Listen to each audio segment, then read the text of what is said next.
Siddiqui has been omitted at the top of the order, so Javeria Khan moves up the order. Kaimat Imtiaz, the all-rounder, has come in to come in bat 4 after a good form in the preparation games where she averaged 111.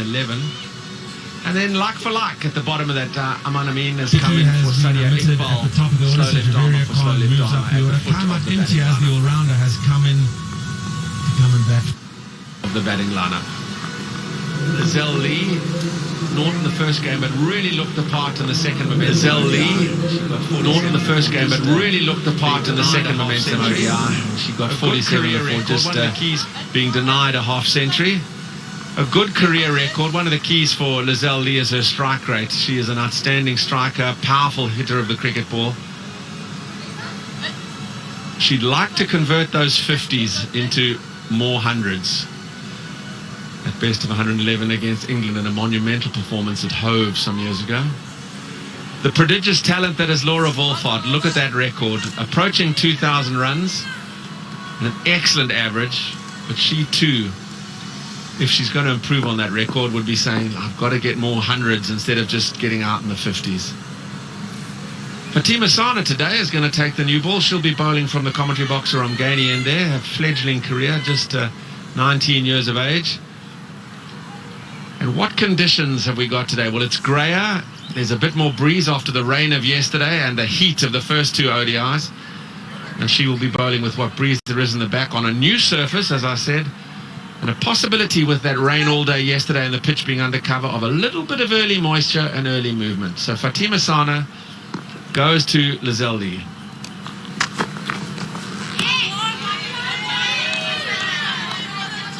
Time to welcome the opening pair with me. Good morning, Karen Smithies and Claire Blanche. Good morning, ladies. Good morning, Brett. Lovely weather here today. Not as hot as the previous 2 matches that we had. So I think we can expect a little bit more liveliness in the field as it's not as hot. Yeah, good morning, Claire. Good morning, Brett.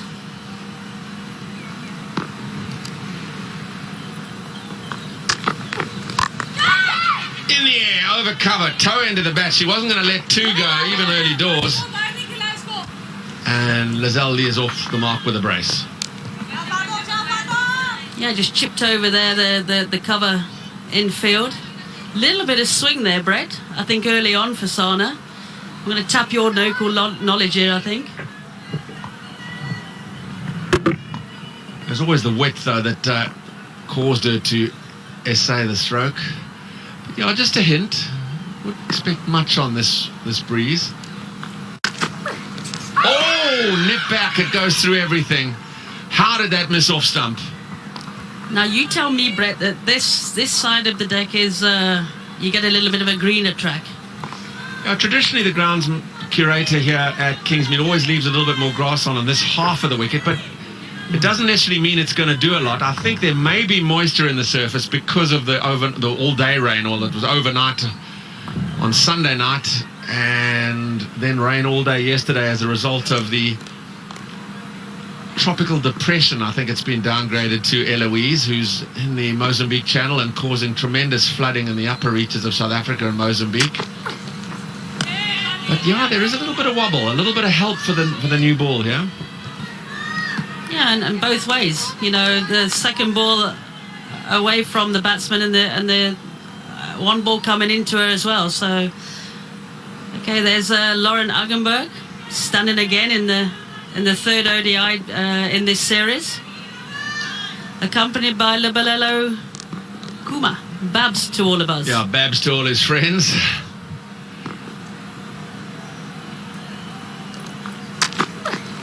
That could be a wide, and is. Umpire Achenbach has switched ends for this particular ODI. She was standing down at the Old Fort end for the first 2.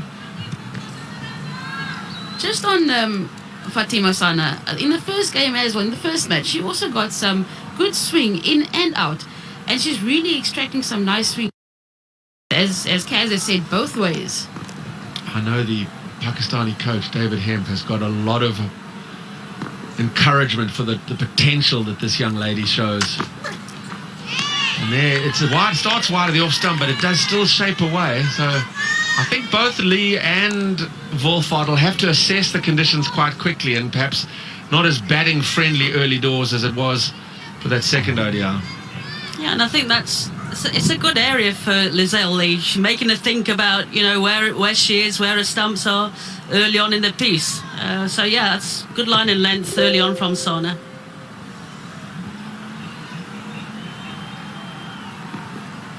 That's wide of the off stump, but it does still.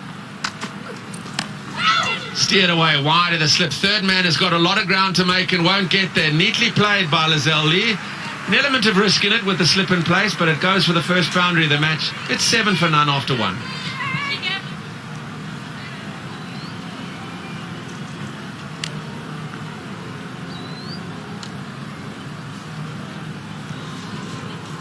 I think it's a really good thing that South Africa, having won the series, have made some changes. They've left the experience out in Mignon de Pree and Minorizan Cup in that middle order. And they've said to Tasman Brits and Annika Bosch, here's an opportunity, take it today. And just senses the depth in your squad. And I'm sure Pakistan has done much the same. Yeah, it's to give them an opportunity with an eye in mind, I suppose, for the 50 over World Cup coming up in next year now, 2022. Diana Baig will bowl from the Old Fort end today. She goes to Laura Wolfhard. Swing there. Oh, she does drive attractively. Yeah, we had a bit of a masterclass from Laura in the previous ODI. She played beautifully through that area the whole day, and she's started in the same vein today. Beautiful shot. Leading wicket taker in this series.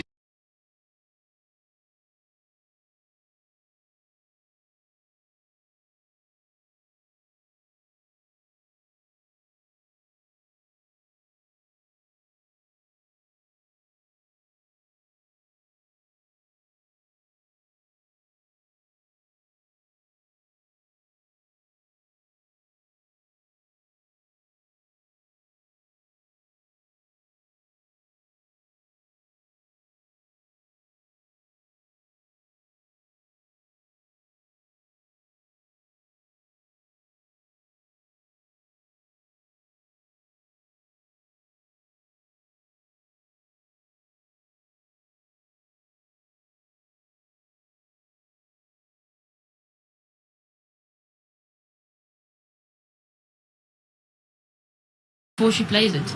Even if we have a look at this one. Yes, it's gone in the air. It did carry. It was a chance there at backward point. Never really looked like she was trying to catch it. Always looked like the hands were facing as such it was going to be a parry down. So certainly saved the boundary. It was hit mighty sweetly. But just a moment for Laura Wolfhard when she might have had her heart in her mouth.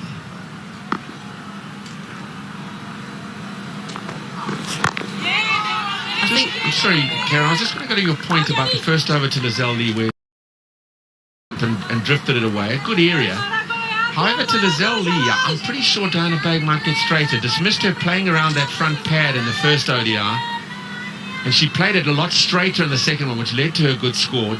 Do you think that would be a tactic? Yeah, most definitely. Lizelle is prone to, you know, playing outside in front of her pad and trying to tip it down on that onside area. Wide down the leg side. But I think how she went about her business in the second ODI suggested that she felt, you know, more comfortable with herself. The rustiness maybe of the 10 months was leaving her a little bit after the first ODI, and she seemed to play a lot straighter. Oh, very much so. Lots, and I imagine a lot of that was due to the 2 days off between the two ODIs that was spent in the nets honing that change of technique. They're beautifully straight. And that was the delivery she got out to in the first ODI, where she's trying to whip it through square leg.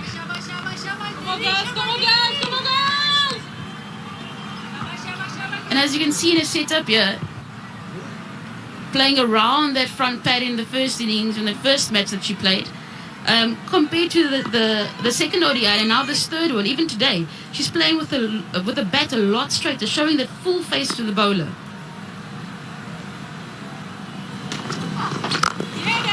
Lovely batting, lovely. She deserved something for those. She's hit them sweetly straight back to the bowler. Stumps got involved on one occasion, the bowler on the other. It's 9 for none from 2.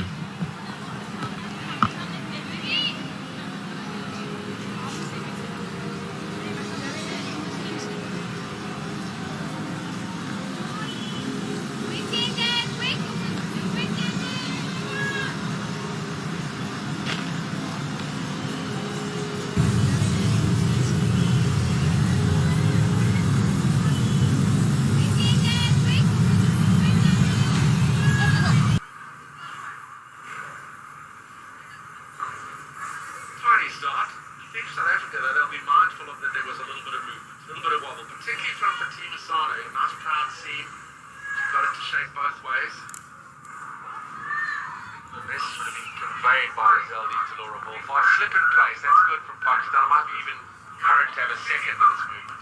Here goes Sano. I just want to go back to Laura Wolfhard, guys. She actually broke beautiful off the back foot and the front foot, which really, you know, the potential that she has, which is the classic player that she's. Yeah, I find that she's just so tight in her fundamentals and the basics of how she executes any shot really that she plays. Yeah, I think if you look around the techniques in the women's game, hers is certainly top 5 in the world.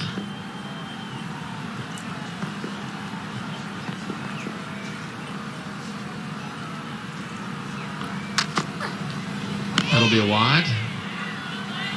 Started wide and swung wider. Yeah, if she could get that a little bit straighter to start off with and get that movement away, you know, it'd be a hard delivery to play. Yeah, I was just going to say, Kaz, I'd like to see Sana just getting a little bit tighter and forcing the batter to come at her on that front foot, maybe to catch an edge. Length is key on this wicket. Doesn't seem to be a huge amount of carry, but at this pace it's hard to judge. Oh, there we go. And Laura Wolfhard will know she could have left that alone as well. And she's playing at one that's wide and going, shaping away. That's fraught with danger, that stroke. Yeah, Laura had a little double there. And luckily for her, she didn't get the nick. But again, a beautiful area, beautiful delivery, just jagged off the seam there. And lured Laura into a shot.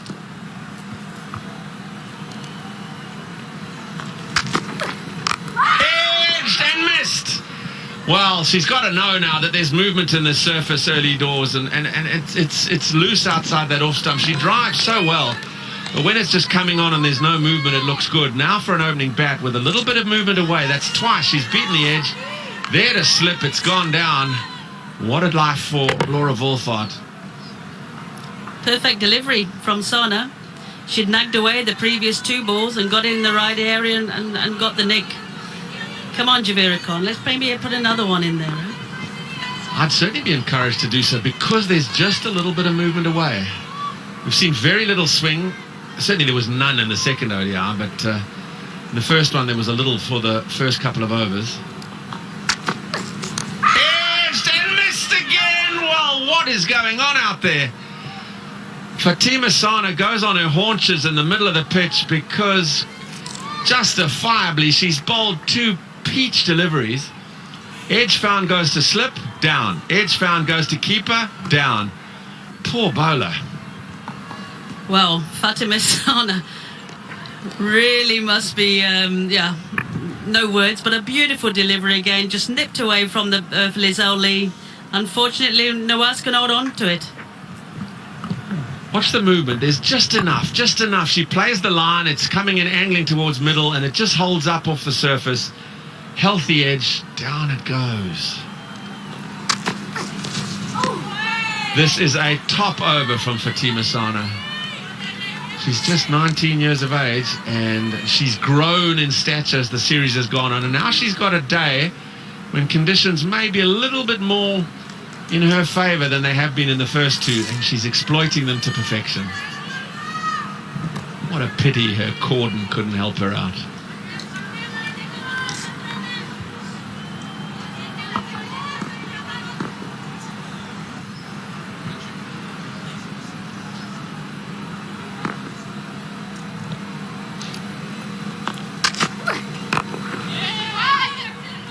Well, that's a top over. It's really a fine over from Fatima Sana. Just 2 from it. It's 11 for none.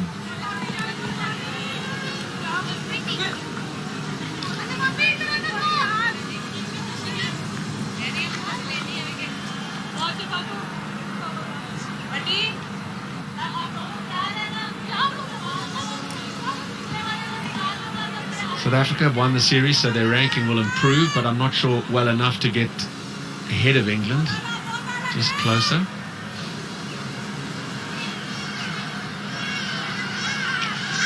Australia streaks ahead of everybody in the women's ODI rankings. South Africa 4th, despite their win in the series, won't get past England. Diana Baig now to Laura Wolfart. Like this from Pakistan, Brett. It's a good start from them. A little bit in the wicket for them.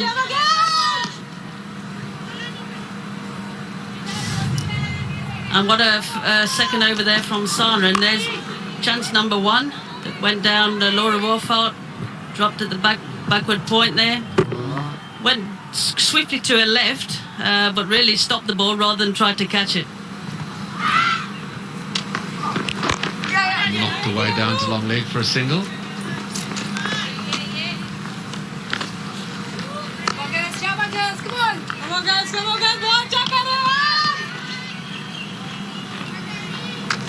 Okay, drop number 2. Went straight to first slip. Beautiful delivery. Got a nick. And unfortunately, first slip put it down. Number 3. We're only into the 4th over. Wicket keeper again. Just can hold on to that chance. Shot. Not through. Yeah.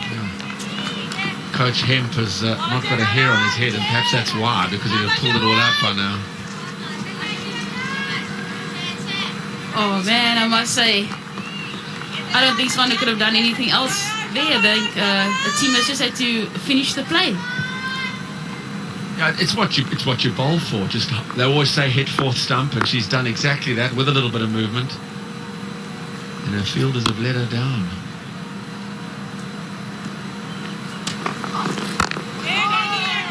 They've started well, both her, Fatima Sana and Diana Baig. There's been very little free for South Africa to get away. Playing at a rate of just over 3 to the over. I think just the difference here, Brett and Kaz, between Baig and Sana. The batters just seem to be playing Baig a little bit later, where Sana is enticing that front foot drive and those loose shots outside that off stump.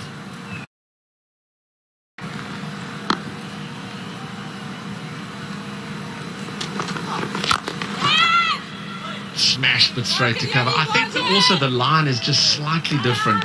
Diana Baig is probably, this is how I got Lee out in the first game. I'm going to try and bowl straighter. I want to be more middle stump than 4th stump. Sana has started at 4th stump and it's shaped away, so the batsmen are just reaching for it a little bit more. But whatever it is, if they'd caught well, it would have borne fruit.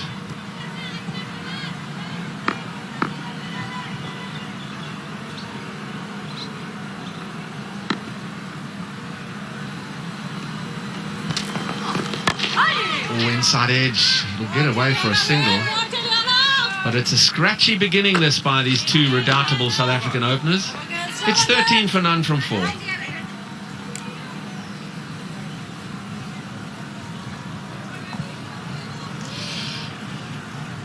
South Africa narrow wins against this game Pakistani outfit in the first 2 Momentum ODIs. What will the result be today? And then on Friday, the T20s, three-match T20 series starts. All those matches will be at 3:30 South African time.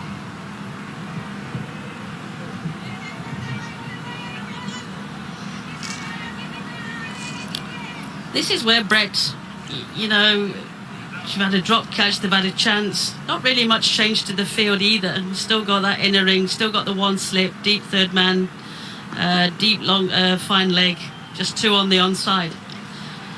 I know where you're going, Kaz. Here's Sana. You're going, can I have another slip? Why not? In a way, you take that person from cover, you leave a bit more of a gap, and it says to both Lee and Wolfart, go on, hit me through there. Go on, see if you can. Because we've now got 2 grabbers in the cordon to pick up the chance. I think it's worthwhile with the movement she's getting. Or maybe, you know, in that, you know, gully area as well. Because there, Lizelle is coming out. She does want to score through that cover area. No ball called. And that was the other one. You could just see that one nip back slightly. Oh, it's unlucky for Sana. She's done everything right this morning, except for this overstep now. It's amazing if Lee can take toll of this free hit. What a momentum change it can be. She's been dominating Sana, but on this occasion, she goes over the front line, and Lizelle Lee, who would you want to have a free hit on the South African side? It would be Lizelle Lee. And the field remains the same, eh? Yeah, exactly. No change of batsperson, so we can't change the field. Free hit. Smeared down the ground for 4. An uncompromising clout. There was nothing pretty about it, but it was mightily effective. Absolutely no respect shown for that ball by Lizelle Lee. Brilliant free hit here. She puts everything into that and still gets it along the ground all the way to the boundary. I'm going to ask you a question. She's bowled beautifully seam up. It's swung. There's been some movement, but because it's a free hit, she's gone, I'm going to change my plan. I'm going to just go cross seam. I wonder why she went to that method.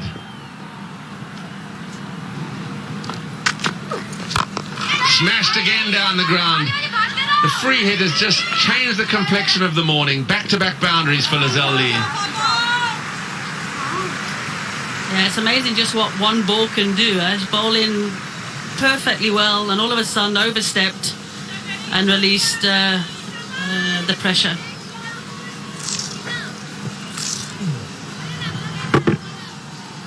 But yes, I agree with you, Brett. Going back to your point, why change it up when it was working so well? Now, if she went cross seam and went into the block hole because that's the death type bowling, I go, okay, I understand that. But she wasn't changing line or length. She still bowled slot, but she didn't give it a chance to get any movement. Now she's under pressure. Back to her old habit there, Lizelle Lee. Plant the front leg and whip around it down to long leg.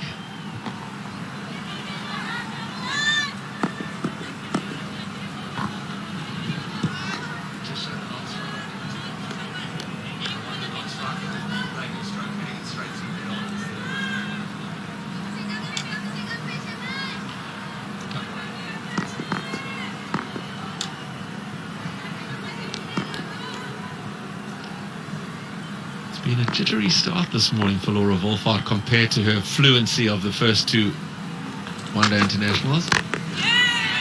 Squeezed into the ground. I suppose it is a plus for her that Lizelle Lee at the other end has now said, okay, amen, I can take. So she can actually just pace her own game. She doesn't have to worry about run rate because Lee's taking care of that. Yeah, and I think it's one thing we mentioned, I think, in the first ODI.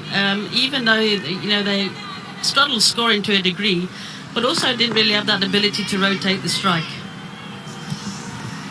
No, it is, dare one say, a shortcoming between these 2 opening bats persons.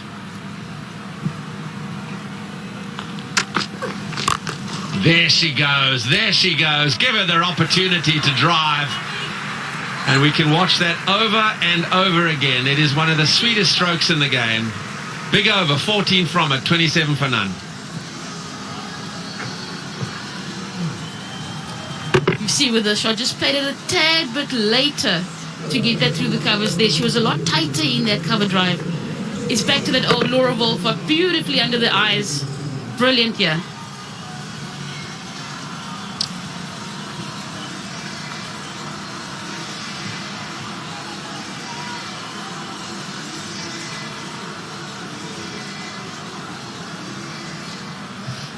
Reminder that South Africa are playing Pakistan in the men's game as well, the first test in Karachi. South Africa, having won the toss, battling at 136 for 4.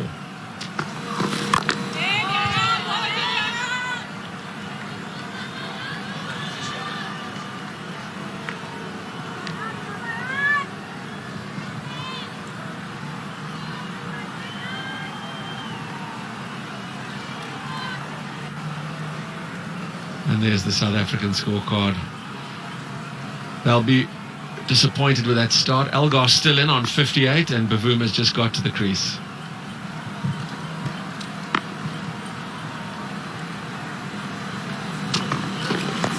Down the leg side, helped on its way for 4. The free hit has really got Lizelle Lee going, and now she's picking up boundaries with aplomb. Yep, the free, it's certainly free down the leg side and deserved really what he got.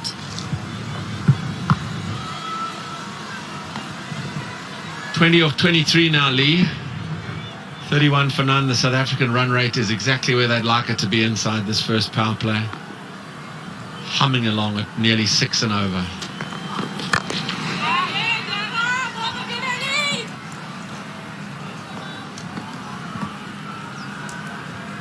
That's a bit better there from Diana Bay. Just landing that ball a little bit shorter and allowing just that push by Lizelle to the cover region.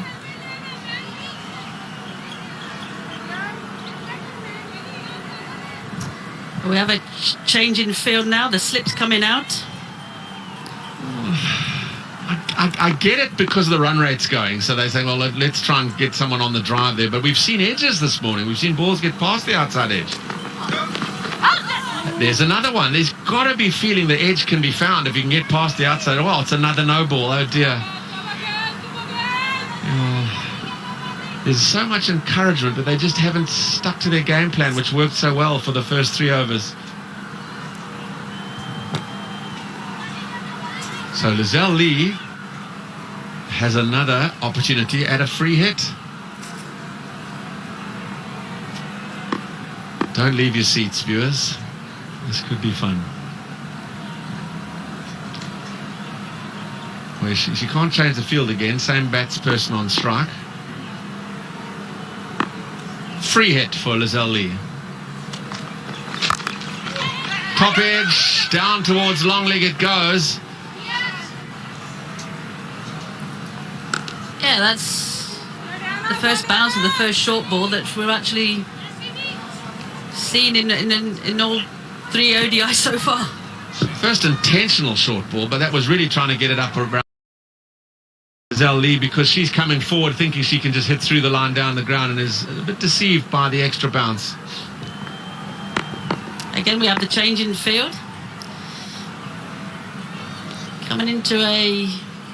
moving back now to orthodox point, but really strengthening that inner ring cover area.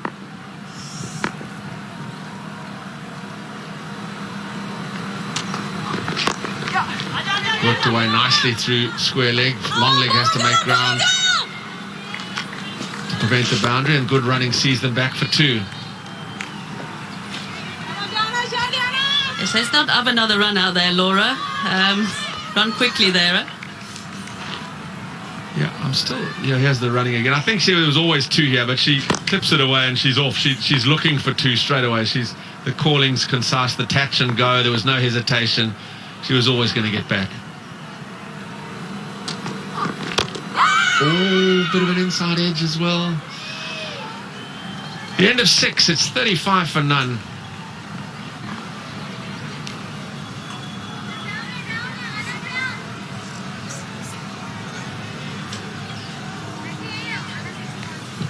That scorecard will look fine for South Africa.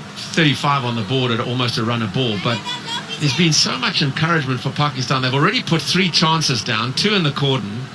The one at cover point was difficult. But it's not all South Africa at this stage, although the scoreboard would suggest it.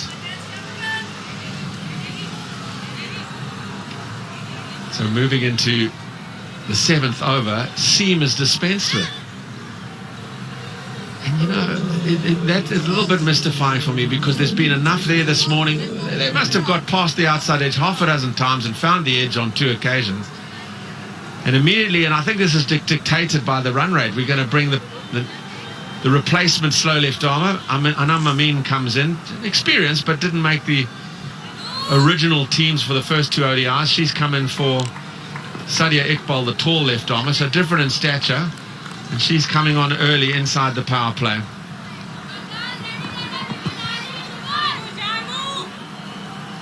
Which is quite a surprise change there, considering what's gone before us. And there has been quite a lot of out there for the seamers. Clipped away. She's got 29 wickets at an average of under 20. A best of 4 for 7 against Bangladesh. Economy rate under 4s would suggest she's going to be an integral part of the side with those numbers.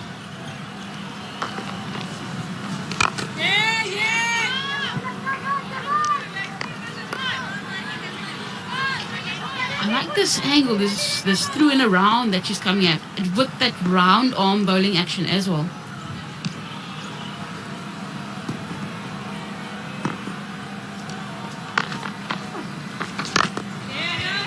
Nice flight as well. Sorry, Kaz. Yeah, sorry, Brad, as well. And she's got the field set accordingly for that. It really does make the batters have to work to really watch the ball and just check which angle that she actually releases the ball from. Good start this by Amin.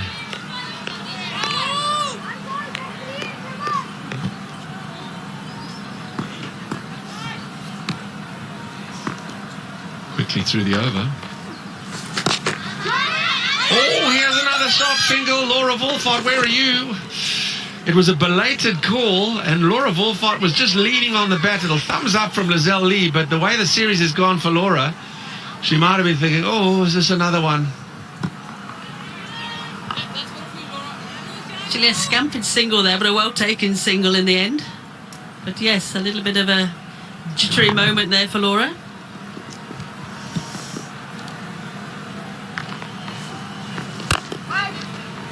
Through. It beat the dive of the short cover.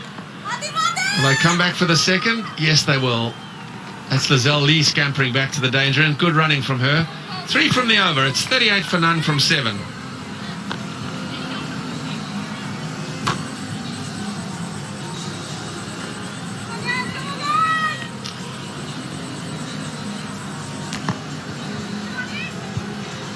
Three bowlers used. The seam was pretty effective, but the figures of 7.6 economy, she was incredibly unlucky. Catches dropped off her by the first slip and the keeper. She should have a better return than that. Now we see the introduction of spin at both ends. There's Nida Dawes coming into the attack from the Old Fort end, and coming into the attack up here is Sean Pollock, Vernon Philander and Angelique Tyler.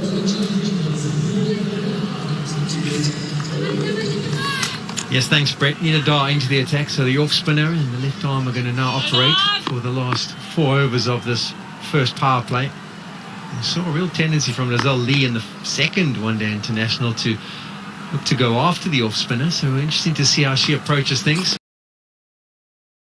But a brilliant start from Sane and Baig at the top of the order. Their fast bowling was fantastic to watch. They got the ball to swing around. Plenty of movement, created opportunities, but not backed up in the field, which will be disappointing for Pakistan. As a short and wide one finds a top edge, won't make its way all the way to the fence. And I think after the first 2 games, Wolfart will not be venturing to come back for the third. Not going to risk any run-outs today, I think, Laura Wolfart. Joined by Vernon and Angelique. Good morning, Sean. Good morning, Angelique. Good morning to all our viewers out there.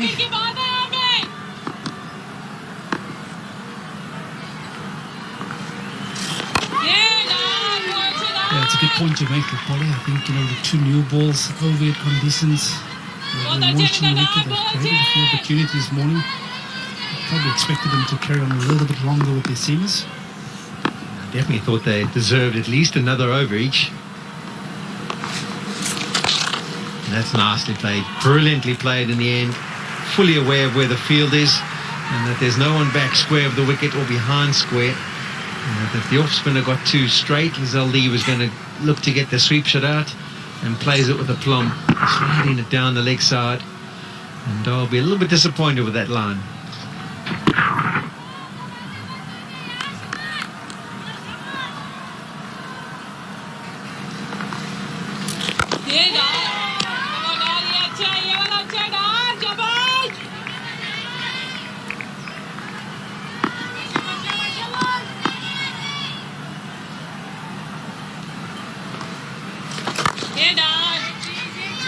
with 2 last deliveries to complete the over, but 6 off the over, 44 without loss.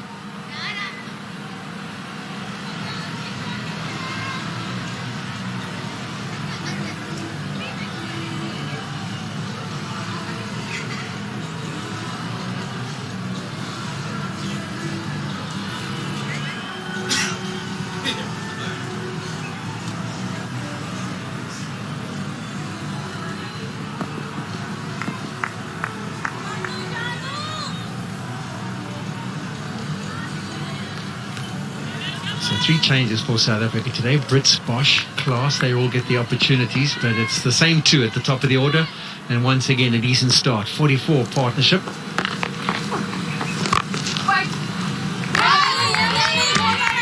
She really has been a good touch, hasn't she? Throughout this one-day series, Laura Wolfhard, and played some exquisite shots. Picked out the fielders. In fact, the 2 blemishes on her performance so far have been the way she's picked out the fielders and the way she's got herself run out. But besides that, she's been superb. Yes, he's so good on the eye, technically wise. He loves that cover area, that extra cover region. And Malik, what advice would you have given Laura Wolfhard about the running between the wickets? Only go for the dead certain singles? Morning to the viewers out there, Polly and Fern. Listen, I just hope to see, I don't want to see a run out from Wolfhard today. I would like to see her and Azali actually punishing Pakistan for the drop catches up front. Yeah, we're talking of air earlier, and you were saying let them make them pay for those drop chances. Not giving them anything. Want to win the series 3-0, does Angelique?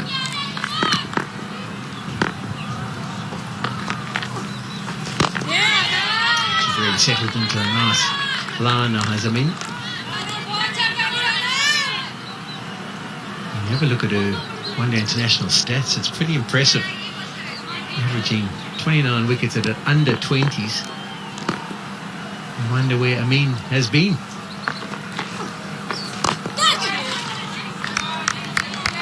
Once again picking out the fielder. So a maiden over, the 9th one of the day, 44 without loss.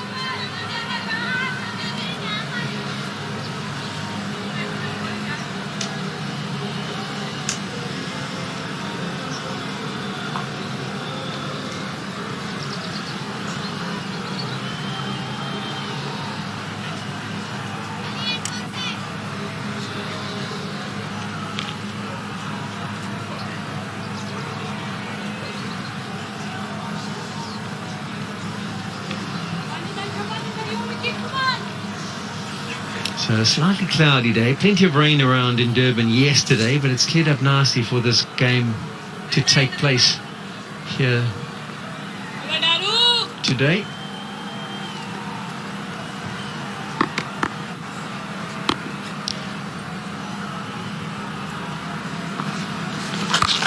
That's nicely played again with some extreme power. She's fully aware in her mind. Zeldy is saying, if you get too straight, I know where I'm going to hit the ball. It's going to get down and play the sweep shot. And on both occasions that she's received an error in line, she's made Dar pay. Yeah, probably just dragged on a little bit. It's hit down that 45 region convincingly. Often against the spinners, what you'll do as a batter is you'll have a mindset of, if it's too short, I'm going to look to run it down. If it's too straight, I'm going to look to sweep.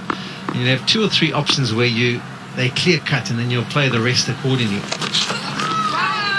She's been very lethal in anything that's too straight, and it's brought about a change of field. So the fielder comes from first slip and goes to a short 45, so extra protection. But I'll venture to suggest that even if it does go down the leg side, she'll continue to play that shot. That's a good line from Dar.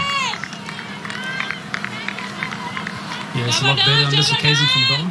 But like I said, the line probably on his boundary deliveries.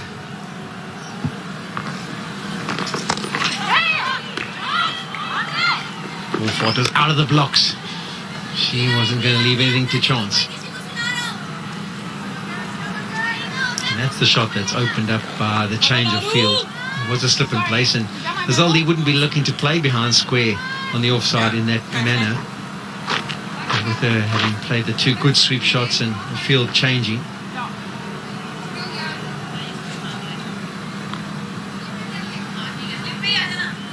So 42 for 1 was the stock standard approach from South Africa over the last 10 one-day internationals before this series in the power play. 2 deliveries to go in this power play. They've got themselves to 49.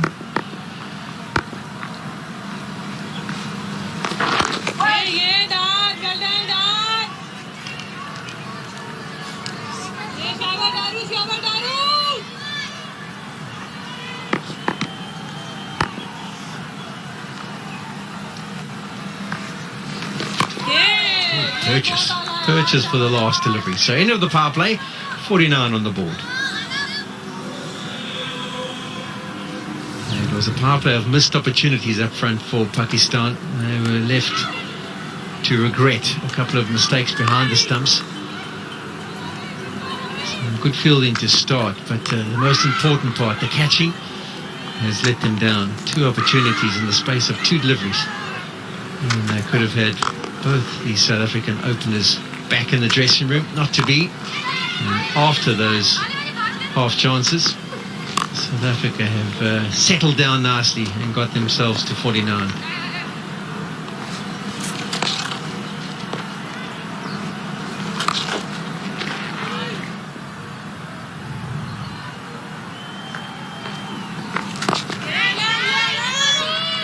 And in to continue with a slight change of field. The extra fielder goes back to long on.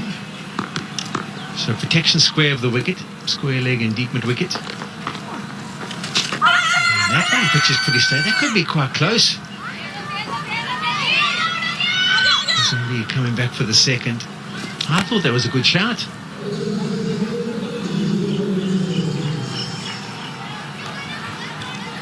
That brings up the 50 for South Africa.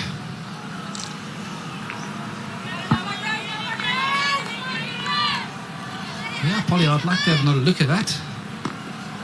Let's look like a pitch on. She played 2 good sweep shots off Dar. And that little inside edge will mean she gets back comfortably for a second. Nawaz, the wicketkeeper, gives chase and will cut it off. There's obviously different challenges when you take on the left arm spinner. She has to be watchful about the ball pitching straight and straightening as it pitches.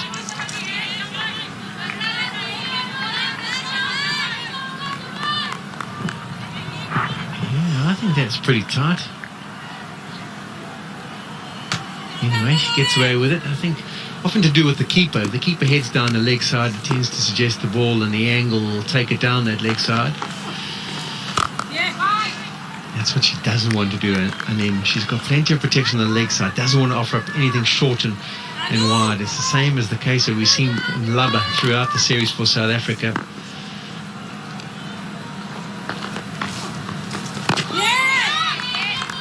I think an important part of the left arm spinner bowling is also the angle which they create. The off spinner, it's almost you're just helping it along down the leg side. And the left arm spinner gets it to straighten, still be hitting the wicket, so it's a lot more dangerous to take on the left arm spinner from off this wicket, off the stumps. But a turn again, and no surprise. After what's happened in the series, Wolfhard says, no, I'm not going through for any quick singles. 11 done, 53 of that loss.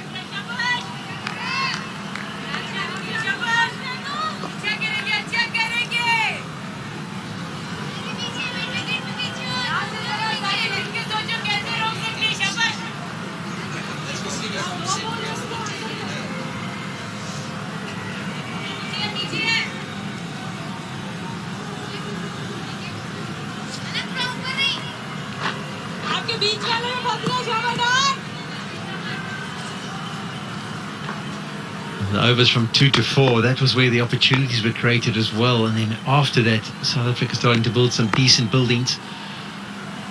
Dar continues.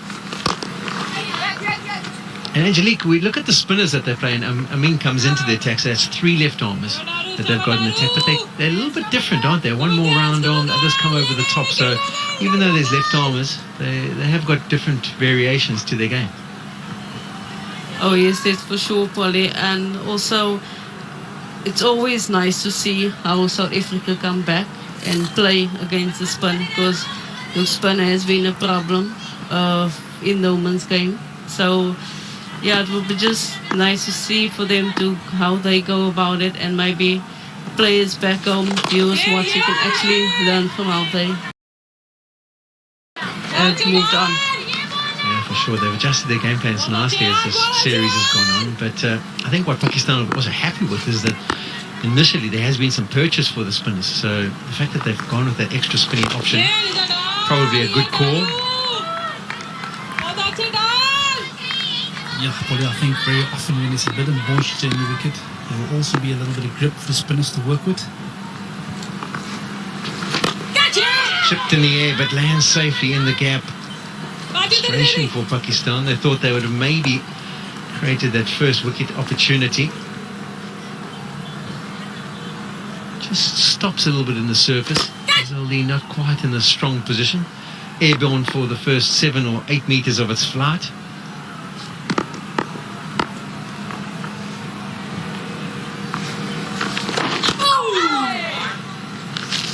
Judge does a wide. It's funny, the idiosyncrasies of the game of cricket. If you pick 4 right-arm seamers, it's not a problem. But if you pick 3 left-arm spinners, people are saying, well, why are you picking so much of the same?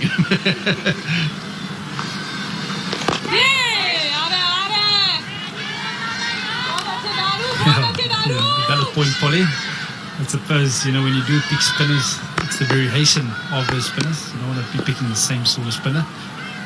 The South African men's team have gone in with Linda and Maharaj, so 2 left-arm spinners operating in that test match. End of 12, 56 without loss.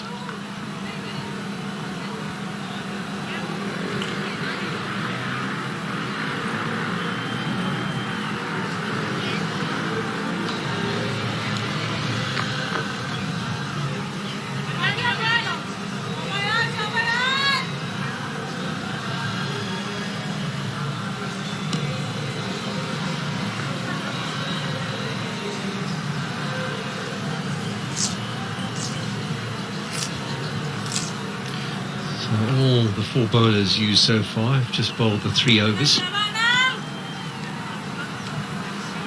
Pakistan, for the 3rd time in succession, winning the toss, deciding to have a bowl first.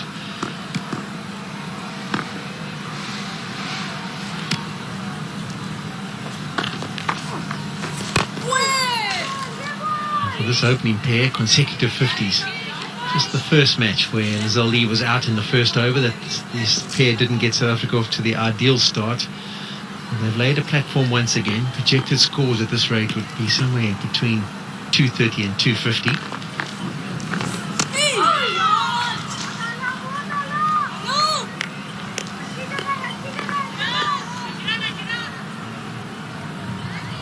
So not many revs on that delivery, but once it pitches, definitely a little bit of grip to work with for the spinners.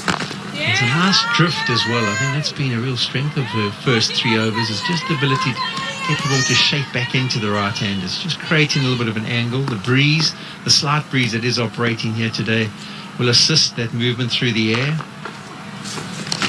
And edge is found. Ideally, you want to somehow try and create a first slip fielding position, but I'm not sure where we would get it from, guys.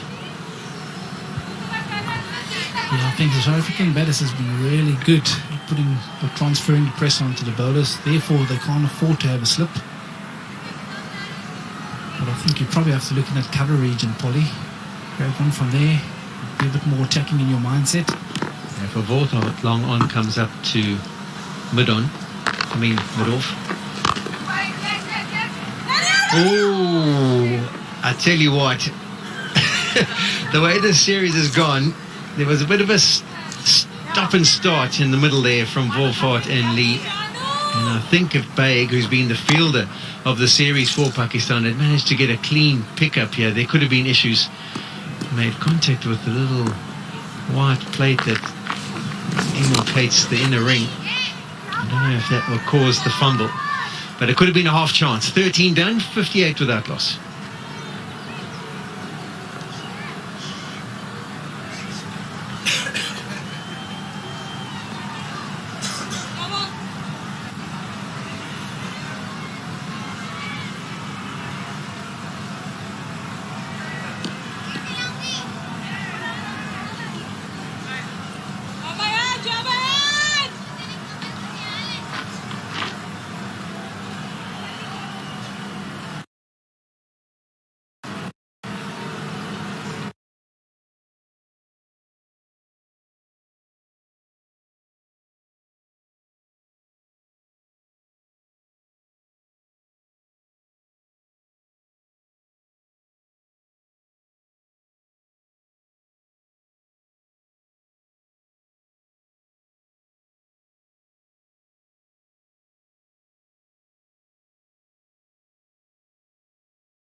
out in the throat there, seeing up the fielder, very hesitantly taking that single.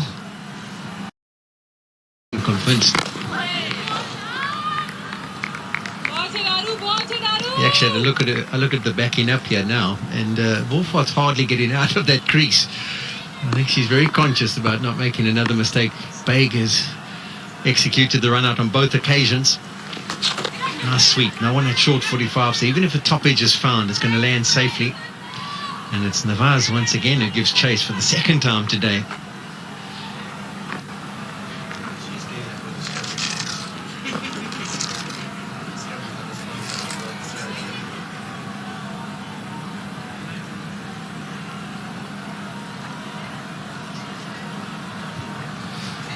Yeah, I think the South African batters, from a South African batting context, they probably want someone to get a big score.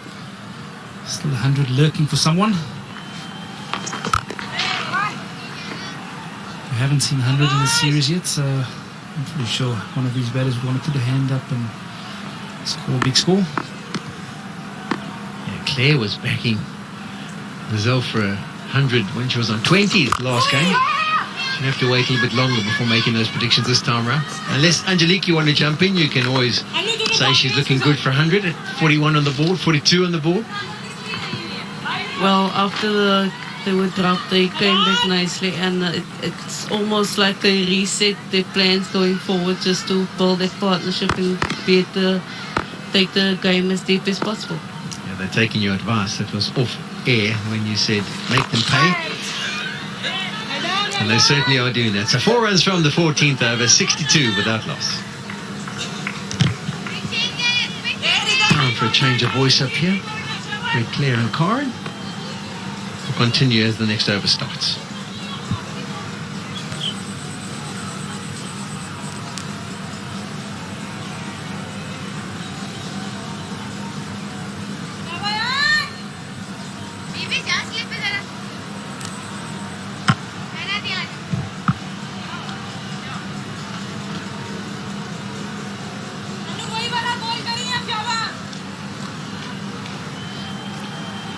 Lizelle Lee, the feature of this good South African start.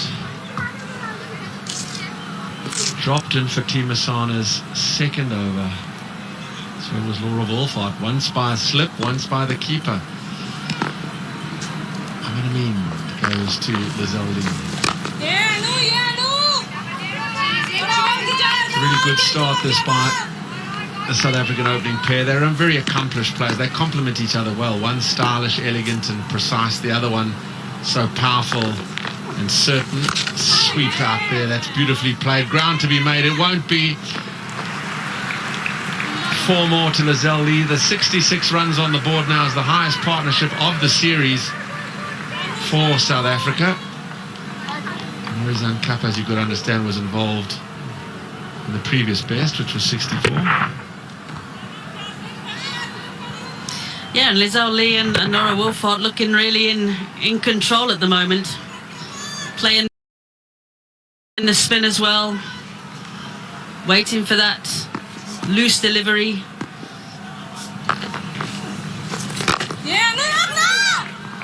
Easy single down the ground.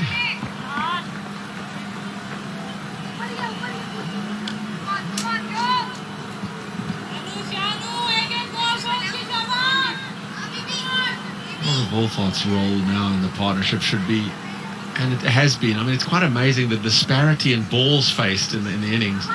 Wolfart 14 off 27 only. Lizelle Lee's faced 62 balls. She's faced the bulk of the innings. Nicely turned. If they push hard here, they might think of... No, Lizelle Lee says, Laura, you don't want to get run out a third time. Stay down there for 1. Wise advice. It is amazing to see the disparity in the balls faced. We've had 90 balls bowled and 62 of those faced by Lizelle Lee. You don't normally see as big a difference as that. Eased up the ground for 1, getting closer and closer to the half century that eluded her. This is the highest score of the series for Lizelle Lee, beating her 47 in the second ODI.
just want to go to your point about the balance of the South African side now. There's a couple of changes. Tasman Brits coming in and Annika Bosch.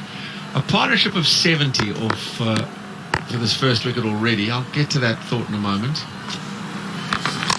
Cut away. He's hit it so late, almost off stump. It's a teasing chase, and Fielder, I thought she'd won, and then she's flicked it over the rope for 4.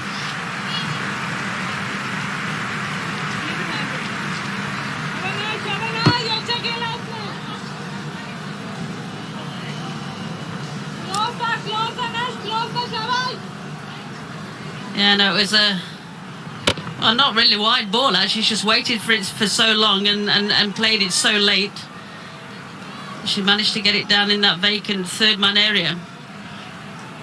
Yeah, so the partnership grows. I'm just going to the thought of possibly a change in the batting order. Is there any likelihood of there being a shuffle?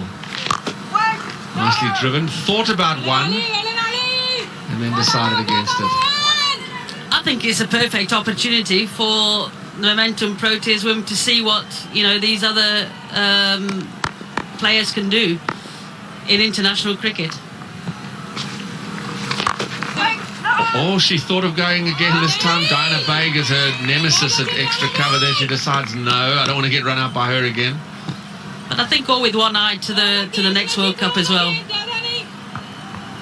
Yeah, I wouldn't mind seeing that kind of shuffle. Oh, she's chopped that off almost middle. It just drifted on with the arm. It's a over that yielded a boundary. It's 74 for none.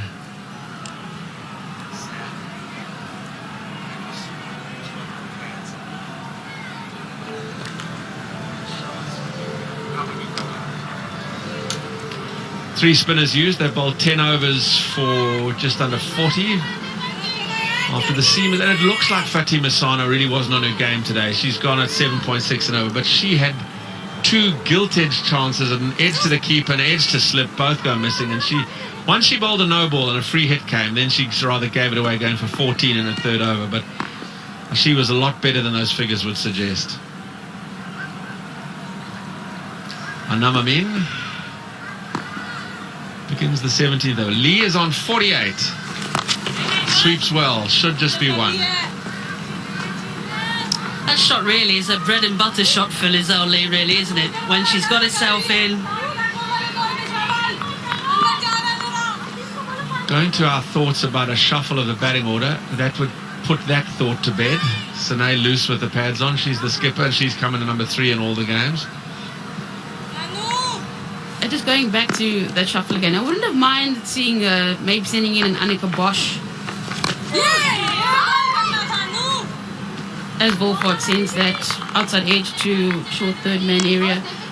But just to send Annika Bosch in to maintain this run rate that the South Africans have here. Not saying that Sune cannot do it, as we see this replay for no run. Should have been a run. I know everybody's nervous about Laura getting run out again, but Lizelle Lee should have easily been coming through for a single there.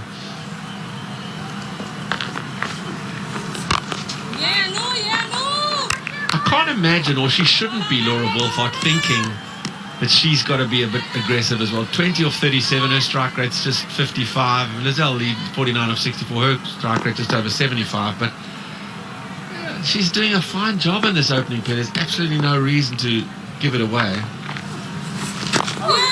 Looking to flick to the onside, and it turns and it gets the leading half. I think they complement each other very well. Lizelle Lee being the striker, striking at 76 and over. But Laura will pick it up later on in the piece, I'm sure of that. Yeah, tried to work it away on the onside there and got a leading edge.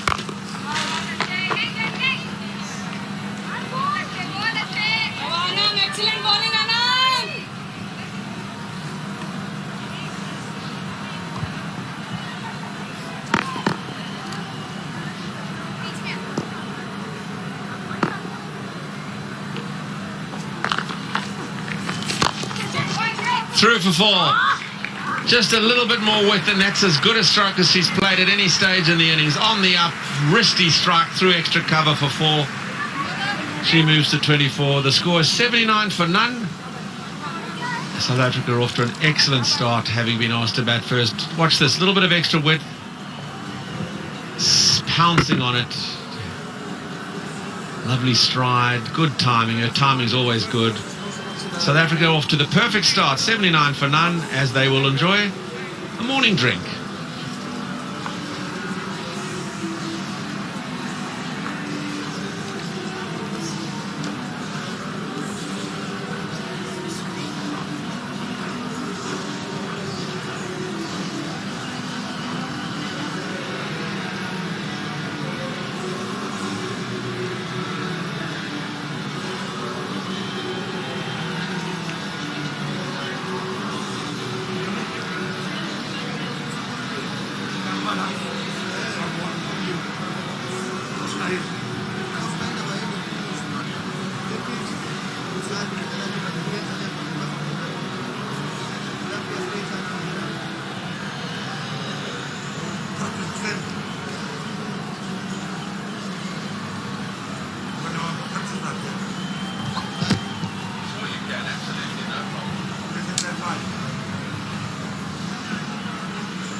Pleasant day here in Durban. It's a lot cooler than it's been for the first two Momentum ODIs. We're incredibly hot. I think that's got something to do with tropical depression Eloise is in the Mozambique Channel, and it's caused a bit of rain yesterday. This is Durban, the sights and sounds of the Golden Mile. It's certainly a surfing paradise, the Durban coast, and this was all, of course, pre the COVID-19 restrictions when beaches were open. But we can long for those days again. Mercifully, the numbers in South Africa I see reducing as the second wave has taken such a terrible toll.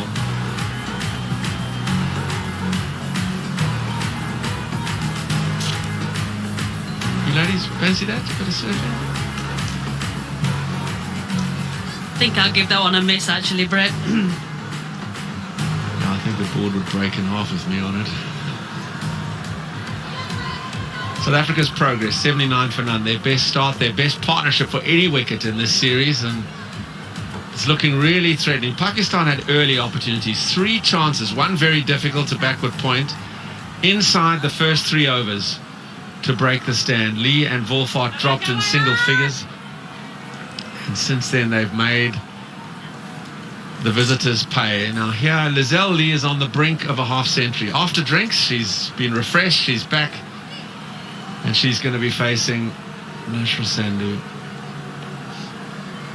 A run rate of 4.7 to the over. It's a really good start.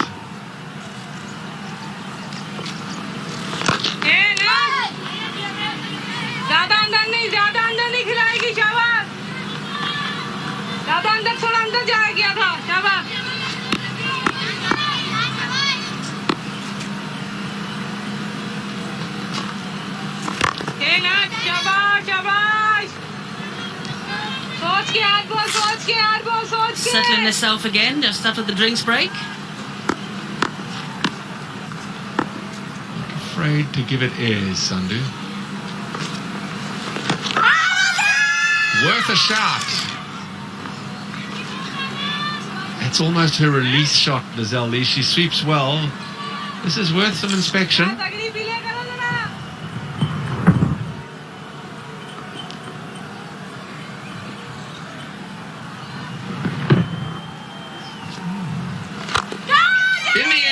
to cover and out. Oh, she's given it away. Looking for that 50 for the second time in the series. She's got out just short. Trying to hit it over cover. She's punched it straight to Diana Baig, who won't miss that. Lizelle Lee out for 49. South Africa 79 for 1.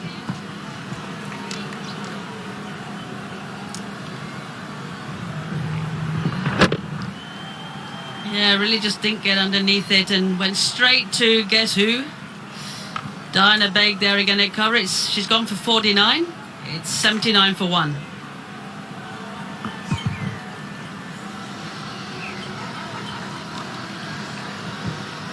Well, happier of the two sides after enjoying a drink is certainly Pakistan, because we've had 4 deliveries. And Lizelle Lee will be kicking herself. Nice to have a breather. I know she had rhythm and momentum in her innings, but just get a drink of water or whatever else, maybe a little bit of energy bar. Set herself out to start for a progress towards that 100. Chip straight to cover. Skipper Sine Luce, just 25 years of age. She comes to the crease, and her role will now switch to that has been adopted by Laura Wolfhard up to now. Give the senior batsman the strike. Yeah, how many times has this happened, Brett, after a drinks break? It is amazing how often it can happen. It's obviously just the interruption to the concentration, not being able to switch straight back on. So maiden wicket by Sandhu. 18 done, 79 for 1. Another look at the wicket. Easy as you like. The width was there just to tease the drive, and she accepted the offering, but has nudged it straight to Diana Baig, who's probably the best fielder in this Pakistani outfit. Sad for Lizelle Lee, a naught in the first game, and then a return of 47 and 49. Decent contributions, there's no stretch. Return of 47 and 49. Decent contributions, there's no stretch to that, but she's going to be very disappointed that she shouldn't kick on to something really big. Change of bowling. Julia Riaz, who comes on as the medium pace 6th bowler. First match she was indifferent, second game a much better performance. I'm surprised her introduction now with the new person having just gone to the crease. Sine Luce, you'd almost think Spin was doing a good job. Just continue to squeeze with the new batswoman there. Yeah, absolutely. And we saw with Sine Luce in the previous game, she took her time to get in, and she really ate up a lot of the balls when the spinners were on. Riaz. Cut. Protection won't get there. She cuts it with so much precision. It's a poor delivery to start with, but a great shot from Wolfhard. Yeah, the fielder on the boundary there, I think, had about 5 meters to move to her left-hand side, but just because of the power and the timing and the placement of Laura Wolfhard, it easily went to the boundary.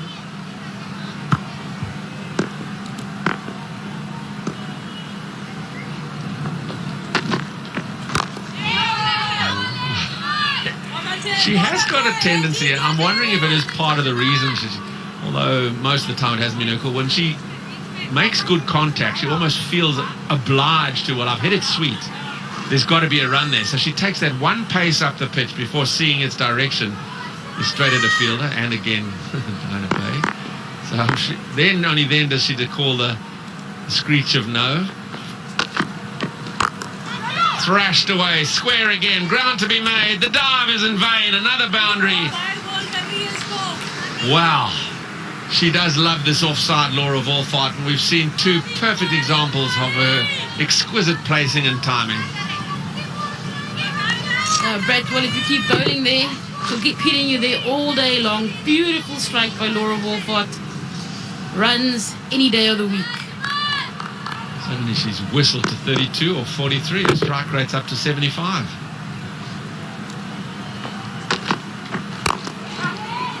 This time it is straight to the fielder on the boundary. A better line and length as well, so that she just hits it directly to the sweeper. The length and line dictate that.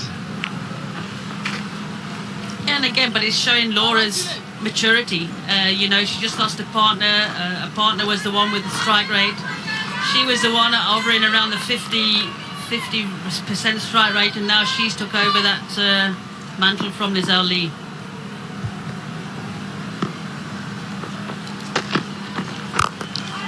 But it certainly has been aided by the Pakistani tactic of bringing on their sixth bowler. I really thought that this is, even if she bowled well, I just thought it's an error, because you had the left armer, Anam Amin, was bowling beautifully, really well, and Sandhu at the other end has tightened it up completely, so she would have battled to get underway. And now a couple of long hops and it just keeps the scoreboard going. Cut, but oh, it is through. Sine Luce is going to be off the mark. She may think of a second. No, she won't. It's just the one.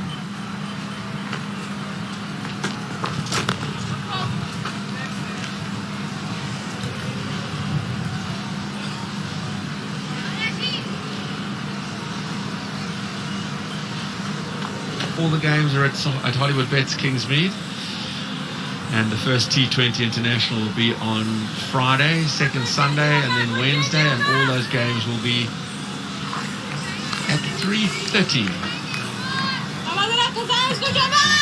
There's got to be a reason for it, but normally if it's a day T20 you're starting at 2, if it's a night one you're starting at 6. 3:30 in the afternoon. Odd. Thick outside half as it's steered down towards third man. There'll be more than one on this occasion. Back for 2. I know Sean Pollock is a proponent of having, he's mentioned it on when the test matches are on and ODIs. When there is you play in a venue where there's evening rain, like Durban, and Durban is always bedeviled by evening rain. I'll continue with the thought if permitted in a moment. Yeah, nice. Surely like the PGA Tour, the golf tours, where if they look at the weather forecast and if there's a storm coming on the final day, they bring all the tee times forward. Here we've got no spectators to worry about. If that, it's worth a try. It could be an advancement, another something that just arises in world cricket. You'd far rather have play than nothing at all. So if the forecast says there's going to be evening rain, it's just okay. Yeah, that's a thought. Whether it'll ever be used, who knows? But I know Sean wants it to be used. Swept. Swept nicely for 1.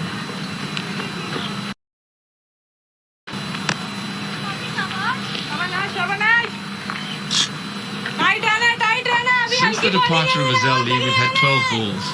Now, you'd expect the run rate to fall away. It hasn't. That indifferent over by Aliyah Riaz means that they've scored 13 off 12, and the run rate's still 4.7 to the over. Is it through? No, it's not.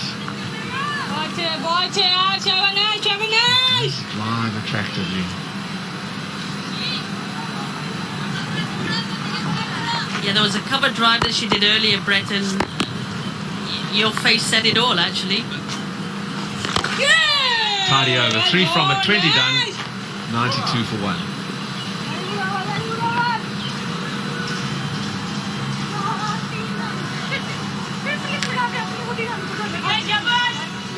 So with all these wickets in hand, Wolfhard's set and plenty of batting to come, that's going to look set for a good total. Not so much the same in Karachi, where the men have won the toss and batted on what looked like a good pitch, but they've wobbled to 167 for 5.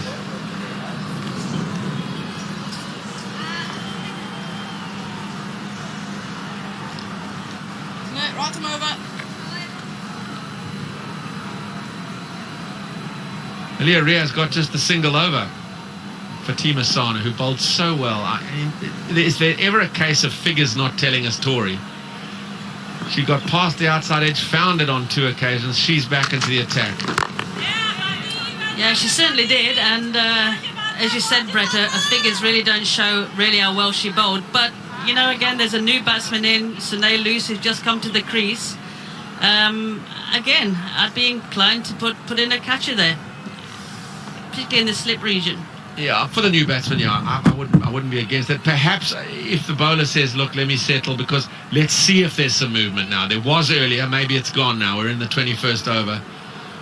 But yeah, you wouldn't want to get the one that nips away as it did earlier and find the edge and there's nobody there to take the catch. She's bowled really good lines and length, I must say. It was just, she bowled a no ball on her third over, so there was a free hit. She kept the length and got bunted over the top for 4, and Lizelle Lee repeated the dose the next one, and she just got felt a bit of pressure. She's young, just 19. But there's much to enthuse over here for Pakistan cricket. I think she's going to be a good one.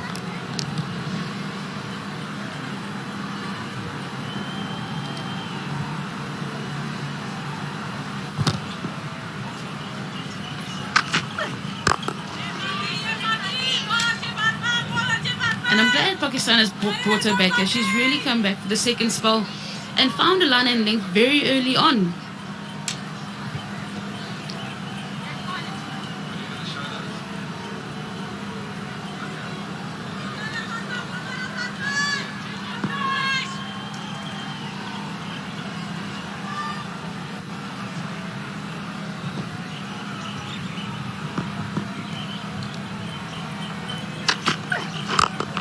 It's a lovely stroke for nothing. Just to give you some idea of the quality of Sana with the new ball.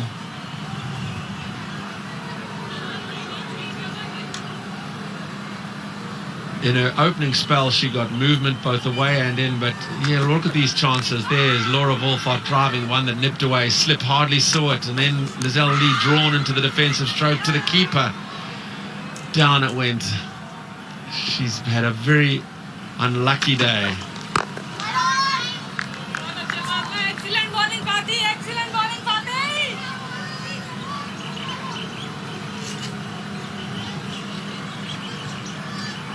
If anything, Britt, I'm agreeing with you 100% that Pakistan have a real gem here in Sana.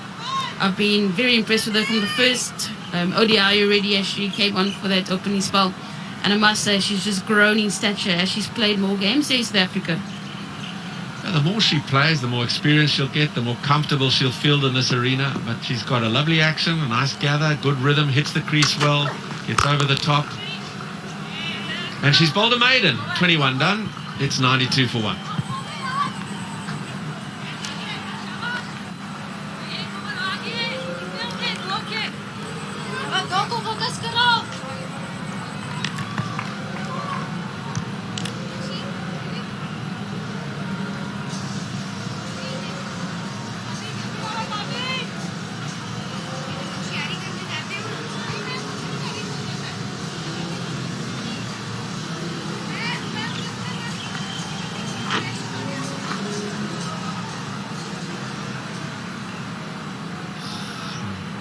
South Africa carrying on at a rate of just over 4.3 to the over.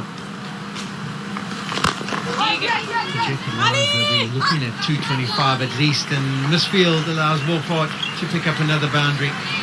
She struck the ball well, but picked out the fielders on quite a few occasions. So eventually, through a Misfield this time, she gets the ball to the fence.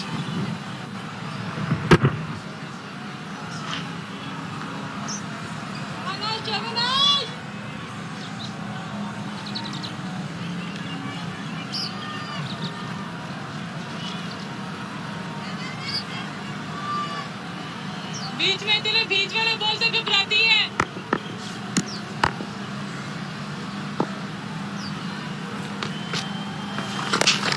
That's brilliantly played as well. This could be back-to-back boundaries. Maybe didn't get as much contact on it as we initially expected. I think could have been able to come back with a third comfortably, decided against it.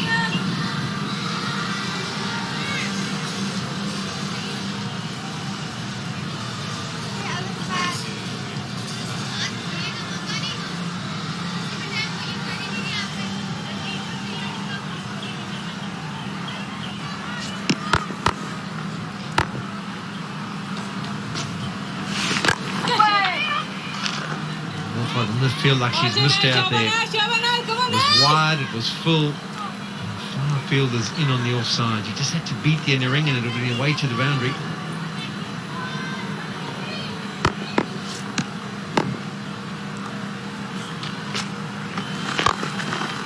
She does pierce the inner field this time, and that is a top shot. Yes, it was over-pitched. It just looks pure class when she gets that extra cover drive out.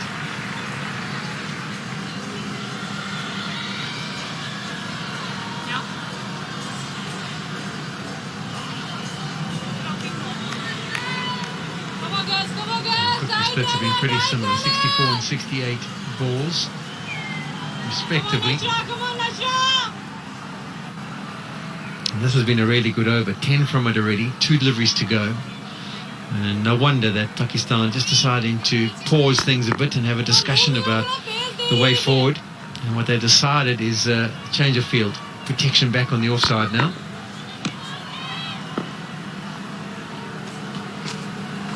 Yeah, nice. ये करते हैं, ये वाला, ये वाला.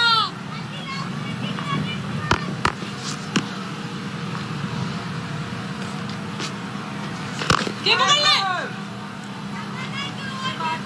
Sonia does well to pull things back a touch with 2 dot balls to finish the over. 102 for 1 after 22.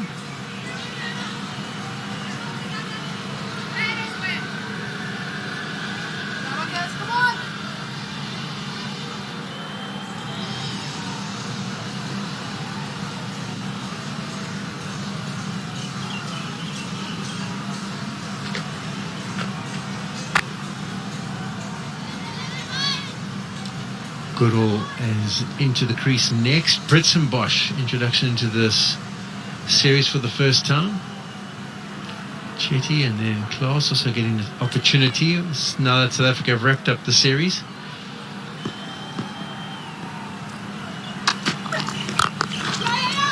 That's beautifully played. It looks really good. I think that's the challenge for Sunday Loose. I don't know if Angelique, if you'd agree with me, but we saw in the last game she plays some wonderful shots, but her strike rate ends up only being around 50% because of her picking the fielders out so much.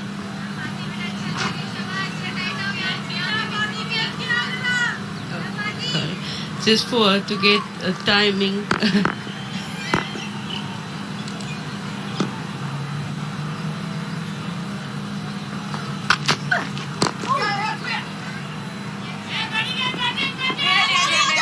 It's nicely played. Decides against the second.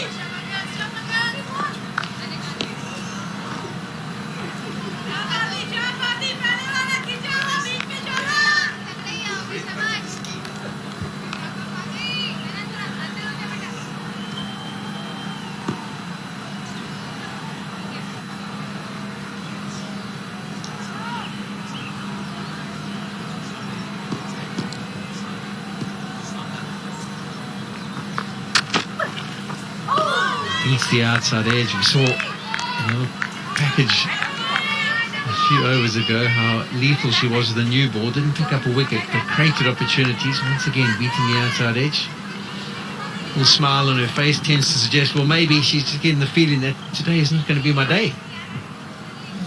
Yeah, I've been very impressed with Sani. Bowled very well with the new ball. Created 2 opportunities. Wasn't meant to be. And as this game is, it's a tough game.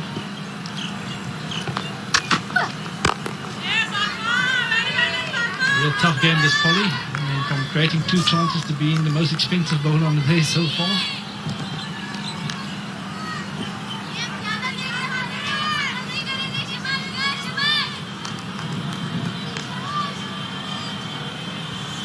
Yeah, Vern, don't get me onto it. How many times throughout our career did that backroom staff behind the stumps let us down?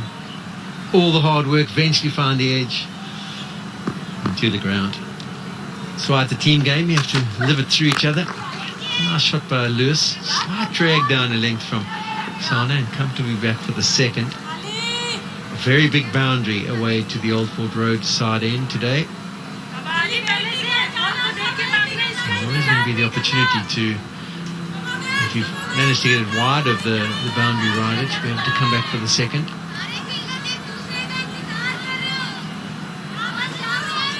Maybe we have to count the stripes. 1, 2, 3, 4, 5, 6 compared to 1, 2, 3, 4, 5, 6, 7. So it's basically a full stripe, but as you can see, the mower has created on the ground. So 4 runs after that over. 23 done. 106 for 1.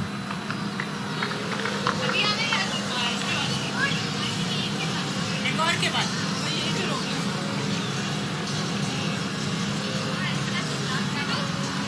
ये इसकी कौन सी line की ball को drive मार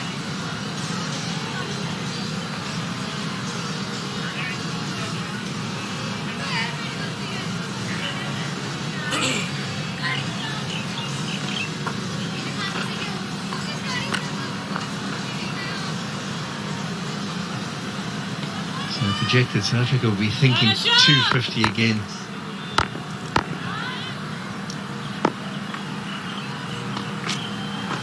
Yeah. 200 in the first game, 250 in the second, and both of them proved to be enough, but only just enough.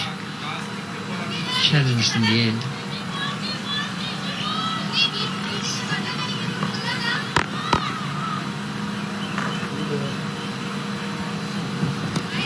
Paul, I think it's a very good point you're raising there. The more cricket they play, the better they look to be at the crease. New surface being used today, and it's played pretty well. There's been a little bit of assistance, some purchase for the spinners, and there was some movement up front for the seamers. A little bit more for the bowlers to work with.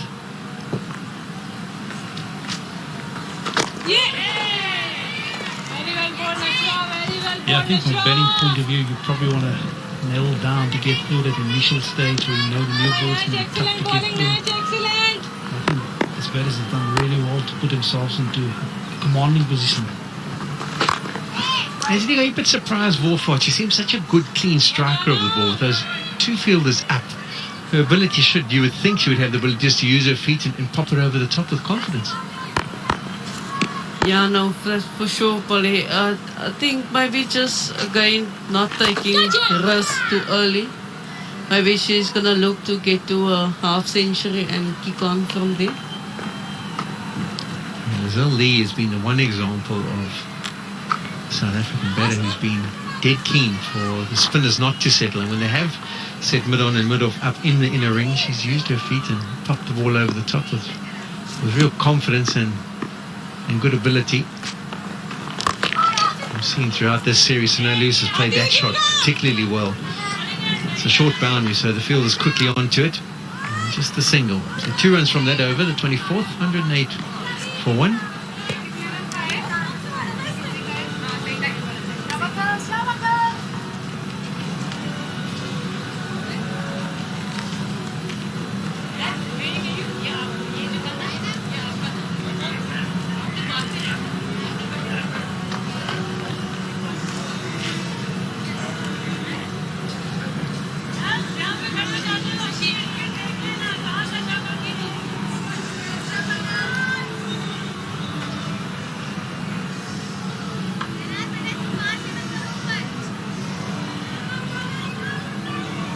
Forward 45 or 58 deliveries. Lizelle Lee played superbly for 49. I'd be pretty disappointed that she chipped the delivery to Baig at Kaffa.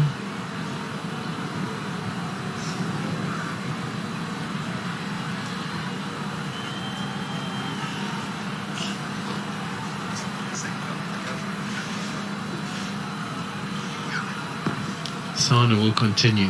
Pakistan desperate for a breakthrough. She was the pick of the bowlers up front, so that's why they've turned to her again.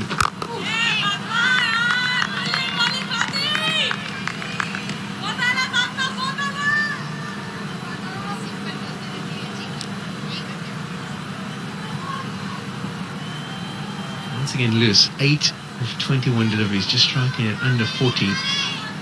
Something in the position she's now batting in.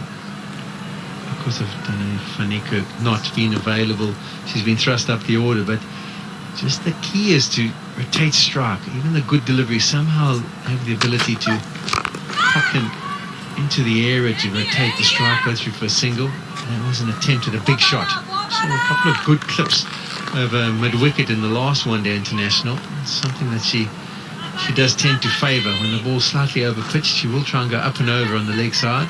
This one not coming off the middle, just closing the face as she makes contact. And it squirts square of the wicket. Yes, he was looking a lot straighter. Paul ball probably just drifting and nipping into her and eventually drag it into that mid-wicket area.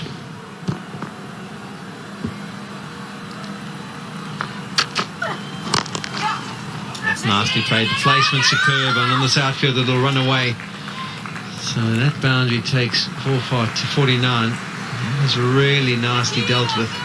The length was just short, but not short enough to whip it away square with the cross-bat shot. She stood up tall. It was all about the placement through the leg side.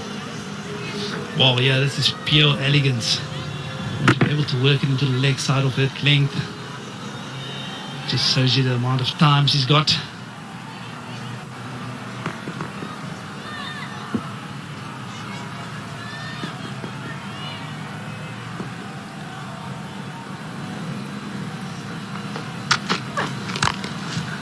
That's nicely played behind square to take her 250. It's not cut off, so it's back-to-back boundaries. Wolfhard has been so strong to the offside in particular. And today she hasn't got herself run out, so it means that she continues on her merry way and gets herself to her 17th 50 at the ODI international level. 9 boundaries, striking at 88. It has been an impressive performance. We do tend to suggest if she hadn't run herself out in the other 2, she could have got herself a 3-figure score by now. But maybe today is the day. Big discussion going on here as Pakistan try and work out what the plans could possibly be. Sophia Khan having a word with Sane, and no change of the field, maybe just a change of line.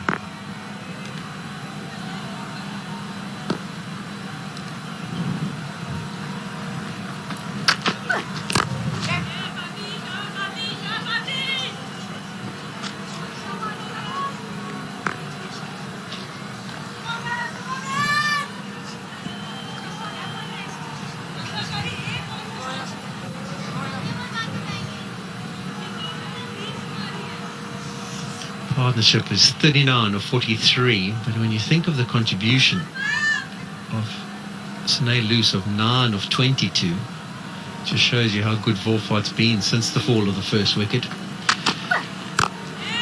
Another dot ball to Sane Luce to end the over, but a good productive over for South Africa. 10 from it, 118 for 1.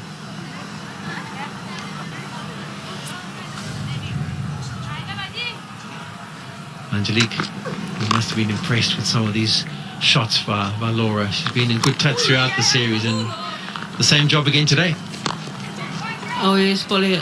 Look, she's been superb after she was dropped on 6 runs. She's come back superbly. Just the shot that she's been playing is outstanding. Real strength through the offside. You wonder why Pakistan do offer up those opportunities. They need to try and be as straight to her as possible. But even then, she's been good enough to put the ball away. That was the shot that took her to the milestone.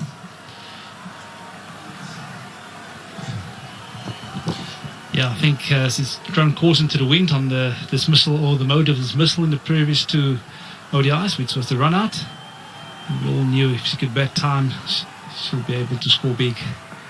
Hopefully this is the start of a wonderful innings for her. Nana Beg back into the attack. Pakistan looking for the breakthrough, trying all the different options. South Africa have looked pretty comfortable against the spinners that have operated today. That's maybe why they're going to the fast bowling options.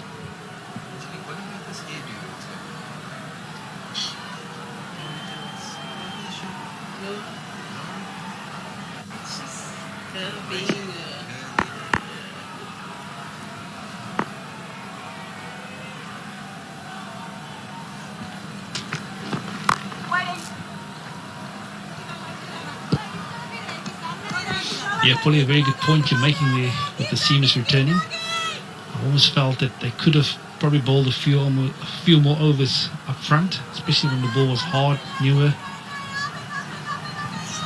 I just think their line they could maybe change in regards to being a bit straighter. She hasn't shown a tendency at all to hit the ball over the top. So if you're nice and tight, your lengths are good on the off stump, and then you say to her, you make the play. I think that'll maybe give it a bit more of a challenge and ask her to take a risk. As soon as they've offered up any width, she is so strong.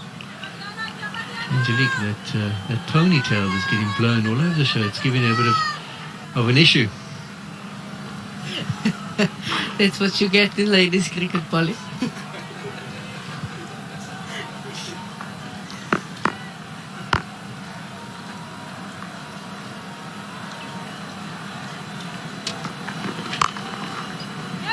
Nicely played, it picks out the field. Well, South Africa, the men had it at one stage. It wasn't Dale. Dale was wearing some sort of device to keep his hair out of his face. Yeah, I think Dell for a long time also had the head sweatband. But I was going to say, there was a couple of male cricketers which also brought out the Alice band from time to time. At one stage, Brian McMillan could have done with a good Alice band and a pony tail band.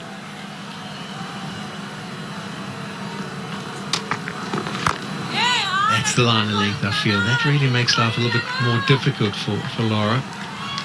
And saying to her, what play are you going to make? She's not really going to work at square of the wicket, and she hasn't shown any tendency to really hit the ball in the air.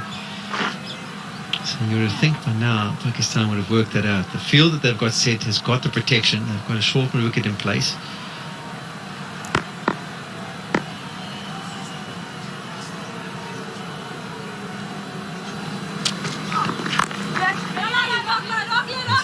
To pick up a single, but a really good over back into the attack from Baig. Just a single from it. 26 done. 119 for 1.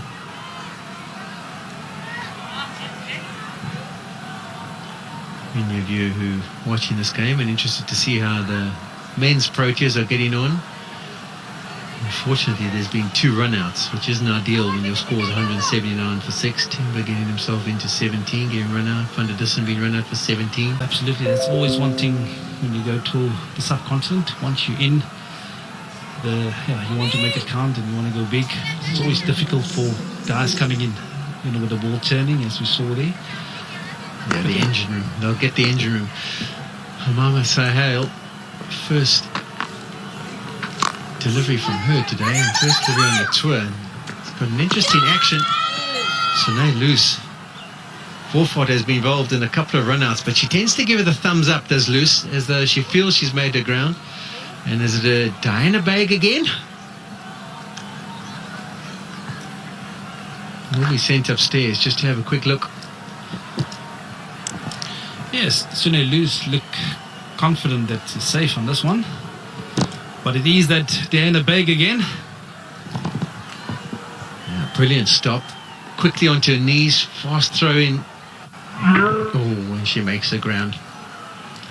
Sometimes you'll see the batters put a big dive in if they feel it's going to be close, but Sunay Loose probably felt she was going to be comfortably home. Maybe it's tightening unless you think. You do feel that the bat is just over that line. It wasn't a massive stretch from Loose, but she's home comfortably. Not out is the call. And I think if anyone's happy about that, I think it's Laura Forford. Is that fielded Baig again, Polly? He's been excellent in the field for Pakistan over these 3 ODIs. Momi Sahel is bowling from the Afghanian. Interesting technique and bowling action. We haven't seen her so far throughout this series. It's almost, I'm trying to think of, it's almost got a bit of a Mark Proctor stutter to it just before she delivers her off spinners. But she's getting the ball to purchase, which is impressive. Giving it some air, getting the ball to turn. Yeah, I was about to say it's almost like a Carl Hoop, a little stop in an accent. But it does get a bit of purchase out there. You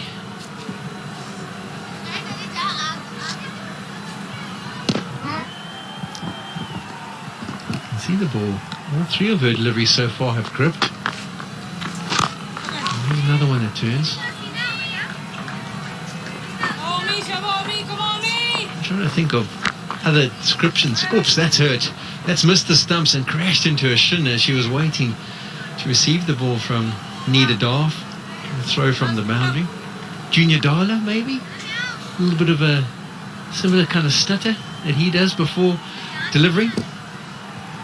A slower version of Junior Dala.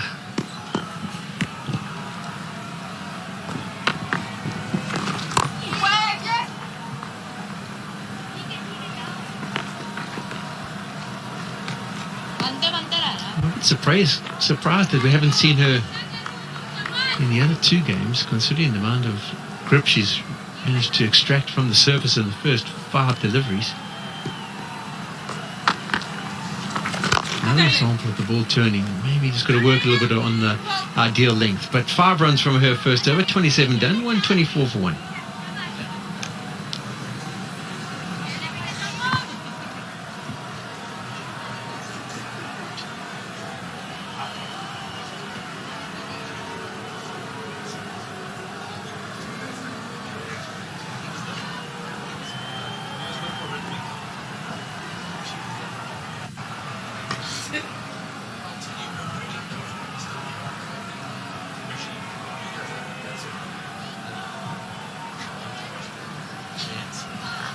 So just the 1 wicket to fall. Superb innings of 49 from Lazelle Lee. Wolfhard now on 58. Good start to the over. And it seems very clear now about what the game plan should be for Pakistan. The seamers are on. Accurate length, nice and straight. Don't offer up any width to Wolfhard. And ask her to try and adjust her game plan. Yeah, I think over the 3 ODIs that we have seen, it's probably the best start that South Africa had.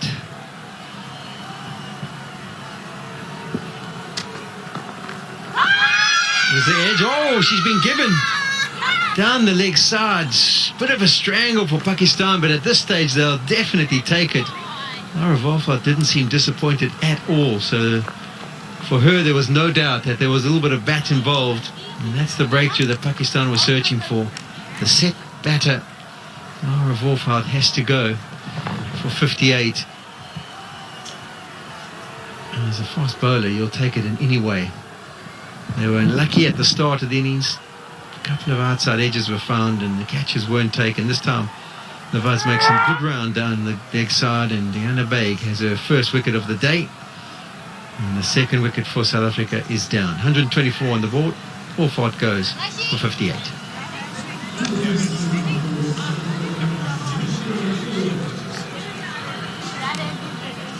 Jerry, आप bowlers को बोलो दोनों नए जितना यहाँ पे contain कर दिया निकल जाएगा.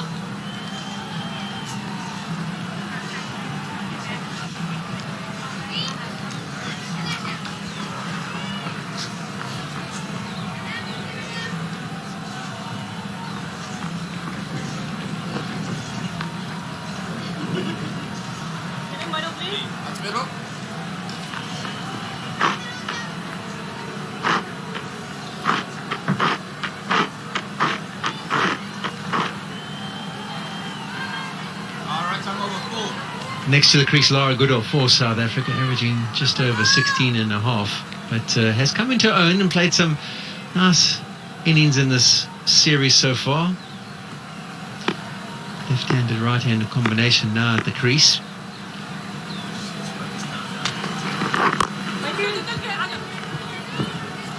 And that's exactly why they probably brought Baig back, is to make the breakthrough. As we always say, wickets will stop the scoring rate, and Lara Wolfhard, who has been in, very unfortunate. It's probably the worst way to get out for someone that's been in. Yeah, she really has picked her methods of dismissal in this series, Wolfhard. 2 run-outs and then 1 down the leg side.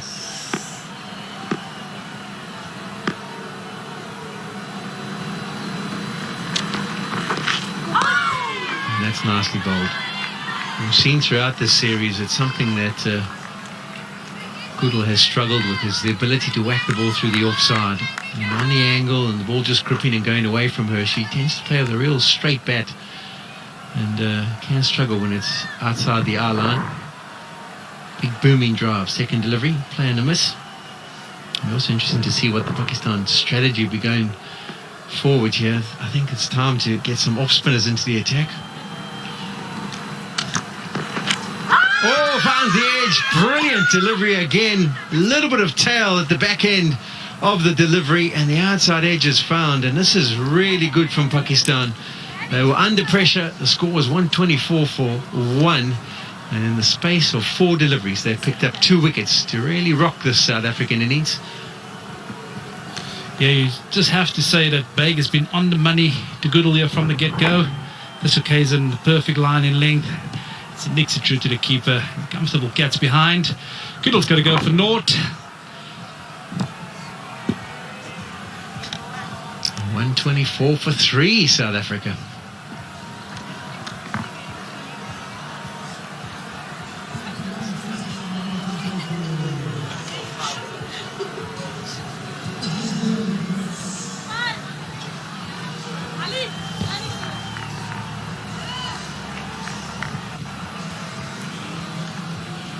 Dana Baig, she really has been the pick of the players for Pakistan. Her bowling's been superb. She's in the field, she's inflicted run-outs and made some brilliant stops.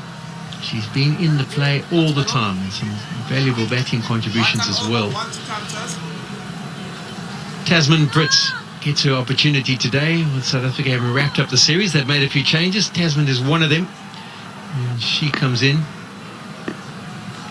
making her debut here for South Africa. And she gets away with the first delivery. Fantastic over. Double wicket maiden. 124 for 3.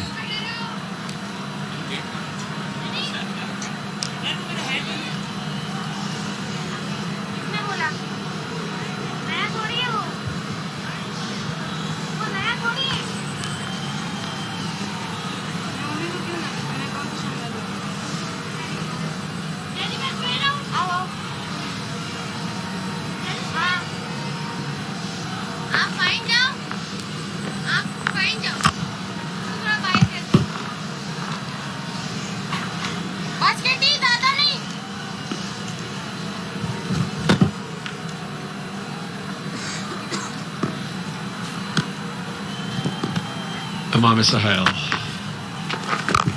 And she does get a little bit of turn, there's no doubt about that. We haven't seen her bowl at all in the first 2 ODIs, and here she comes as the 7th bowler used and gets a little purchase off this dry Kingsmead surface.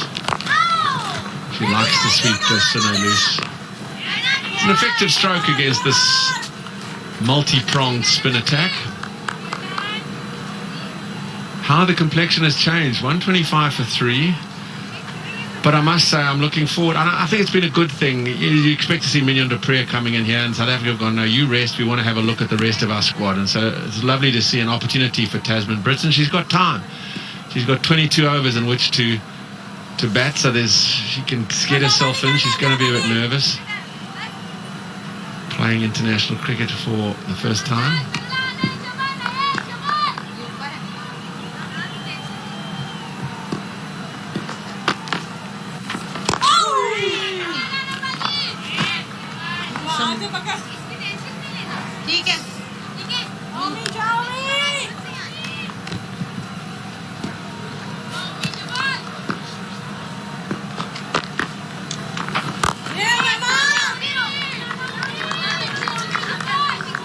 That's a good opportunity for Tasman Brits. There she goes, getting a cap. First international ODI. Great moment for her.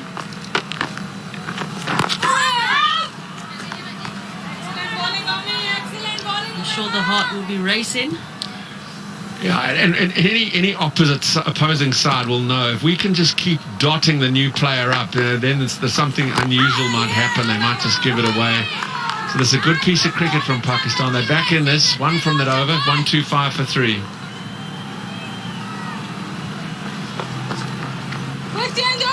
South Africa were cruising. 124 for 1. And then Wolfart just feathering one down the leg side, and 2 balls later, Laura Goodall getting a decent one that found the edge outside the off stump. So different complexion as Pakistan are right back in this.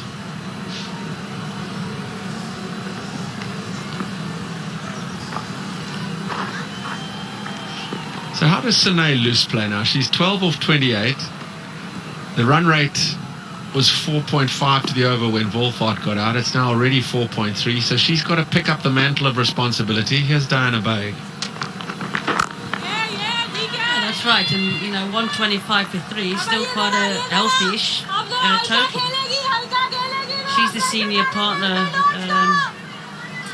in this pair, and really looked to rotate the striker initially, but also make use of the bad ball when it comes.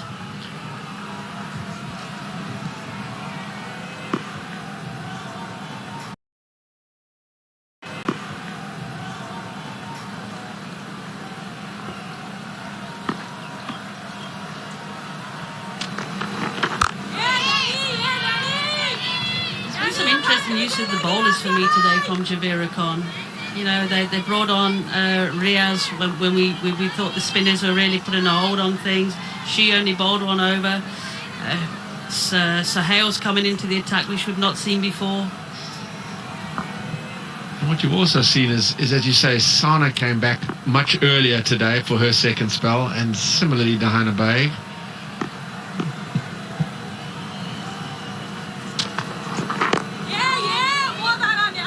But what they're doing now with these two on and a new player at the crease is they are putting the squeeze on. And the South African skipper's got to feel a little bit, because she knows that we've got to keep the board ticking along, and it's just falling away somewhat. This partnership is only one, and they've faced, this is the 11th delivery of the partnership.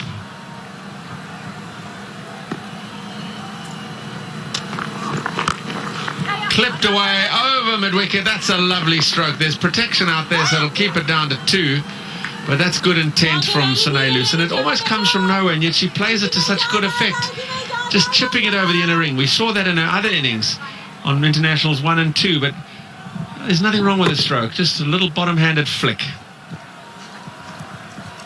I'd really like to see more of this from Sine. It's just that positive intent, just to get runs and just to keep that scoreboard ticking instead of just dotting up one end as well.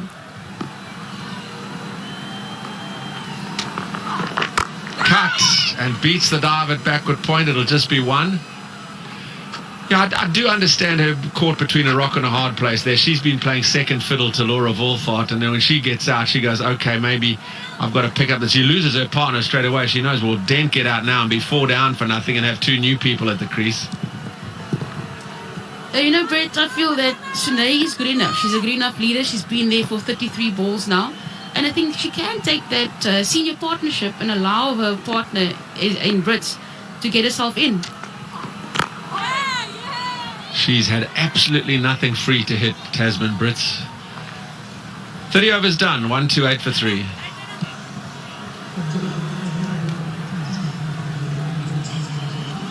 Dahana Baig is certainly one of the stars of this Pakistani lineup. She was involved in that first wicket. Best hands in the side. Then the leg side edge for Wolfart, and then a lovely piece of bowling to Laura Goodall.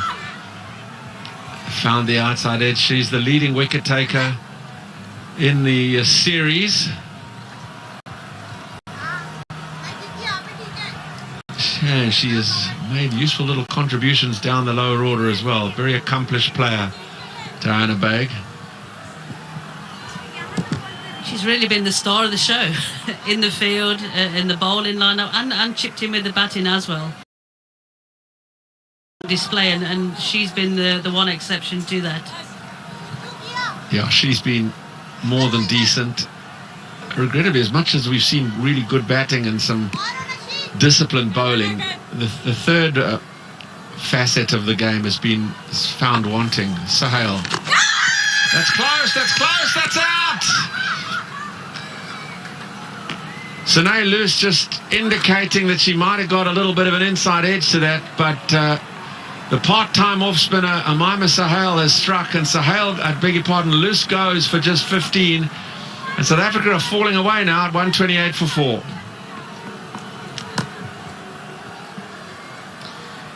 Yeah, no, got some purchase off the wicket there.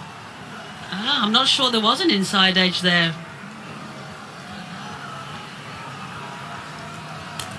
Let's have a look again, but I'm sure there was no edge, but it looked like it certainly was going down the leg side. She's gone nonetheless. Out for 15. It's 128 for 4.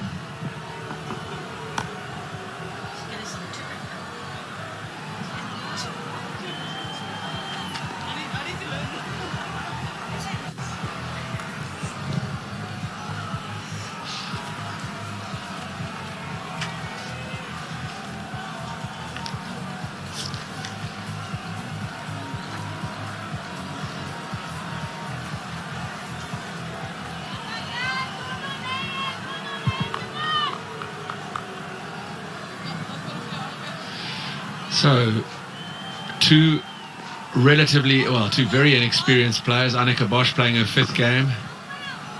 And she's out there with the debutant. Massive opportunity here to put a big squeeze on. They've knocked 3 quick wickets over for the addition of just 4 runs. Problems for South Africa because the experienced Sine Luce, the skipper, holding things together at the moment of when all the carnage was happening around her, has just been trapped LBW.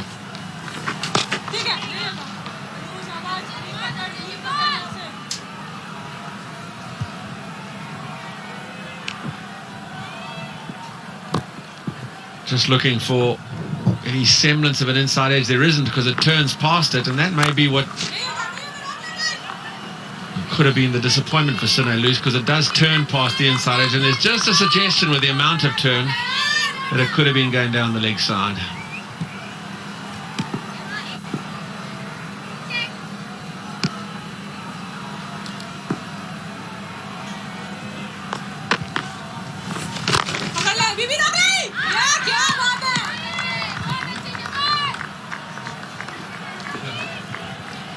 It's going to be interesting now with these two Brits and, well, debutant Brits and Bosch.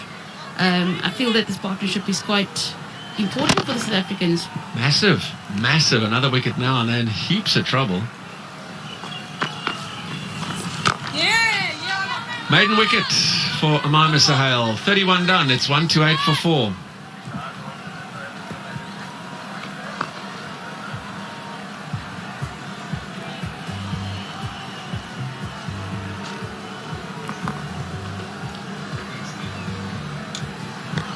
कौन आ रहा है?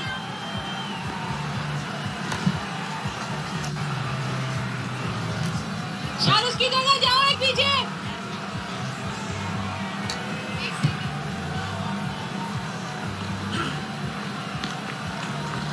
124 for 1 were South Africa. Now 128 for 4. It's a different game completely. There's a bit of bubble in the Pakistani camp. There's a bit of energy in the field. In fact, there's a lot of captains. They all seem to be pointing and getting involved in the game. Javeria Khan, though, keeping a vice-like grip on proceedings. And back into the attack. I like this change. I think she's arguably been the best of their spinners. Nashra Sandhu comes into the attack to the two batspersons new at the crease. She goes to Tasman Brits, who's still runless. Could be wanting to... I think it's a very good move here by Javeria Khan. Being arguably the best bowler throughout the series thus far. 2 new batters, one making the debut. Pressure right back on South Africa.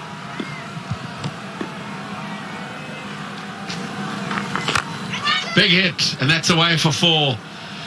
It was a calculated risk by Tasman Brits because there's 7 in the ring. She's saying, well, there's no ones available. Let me go over the top, and she's smeared that away past the mid-wicket for 4.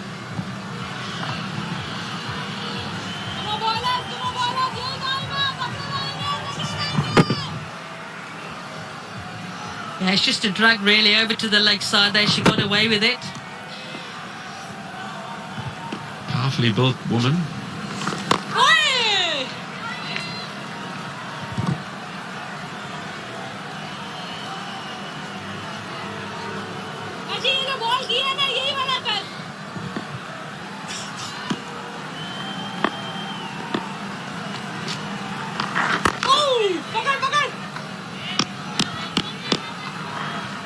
And Brett, we were talking, well, again, off air, not so long back, the run rate was 4.5 comfortable, and now it's down to around 4. In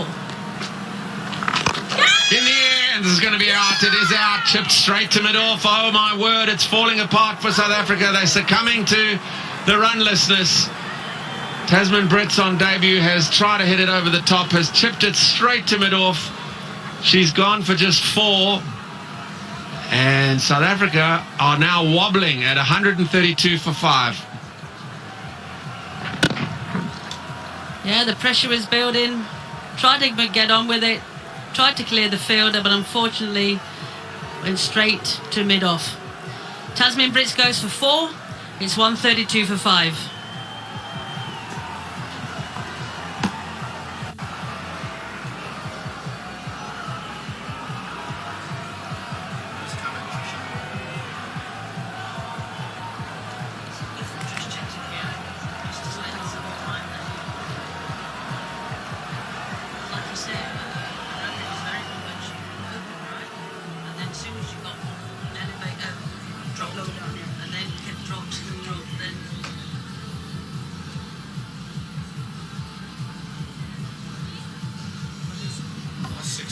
10 for 3. Wow. You said it, Brett. 27.1. Yeah. 27.1. 4.5.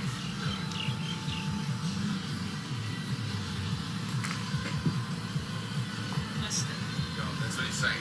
8 runs, 4 wickets.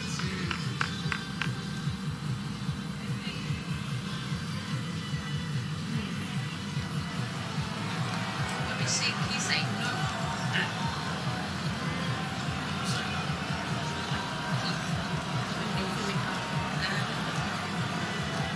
Yes. Oh, That's what the Proteas women can do, though, ain't they? Well, they've had some quite romantic clubs, that's right. It's a bit of a thing for them.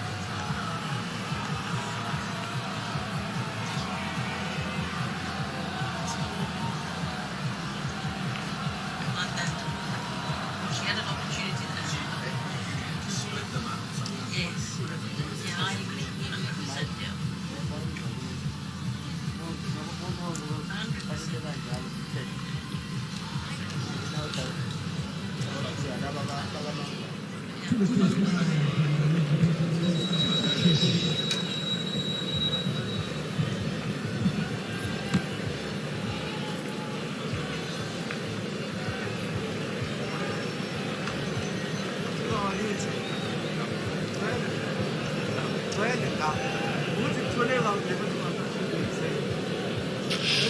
South Africa asked to bat first, got off to a wonderful start. They lost Lizelle Lee, but got to 124 with only 1 down. Now there's been a cluster of 4 wickets for the addition of just 8 runs as they've fallen away dramatically, and Pakistan holds sway at 132 for 5. Here are the wickets that fell. Lizelle Lee straight after drinks on 49 hits it straight to Diana Baig.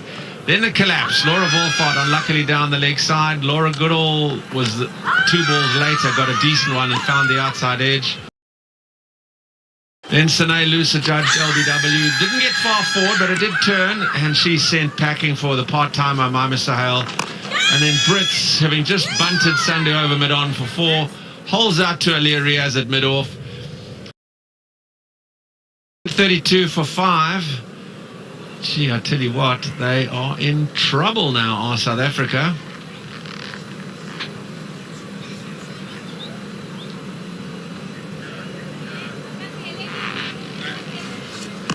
Spin at both ends now would really put the squeeze on, and that's what it's done. Sandu. Yeah,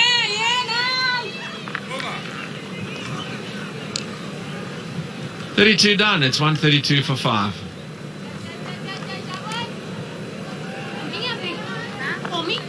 They've used 7 bowlers today. Aliyah Riaz, as she did in the first day, only came on and bowled 1. Diana Baig has been impressive throughout the series as the leading wicket taker. Fatima Sana bowled a lot better than her figures would suggest. 2 outside edges that were put down.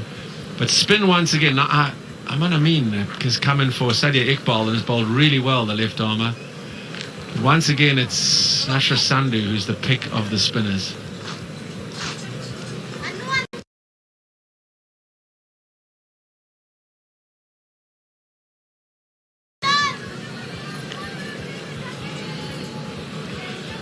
Just wondering whether she's a part-time spinner that, because it's a third ODI.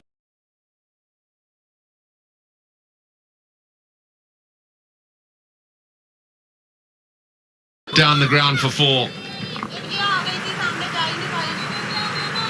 that's a beautiful stroke there from Annika Bosch. That'll settle her nerves down. Some flight, she waited for the ball, made it into an off volley. Beautiful stroke down the ground. Sahel's only bowled 12 overs in her international career and has got only a solitary wicket, and that was against South Africa in a previous international. But today, at the moment, this is a career best. And she's actually got a little bit more purchase than anyone. Absolutely. It's got something to do with that little stutter in her action. She hops on the back foot, but she does get quite nicely around the front leg, even though touch round arm her action.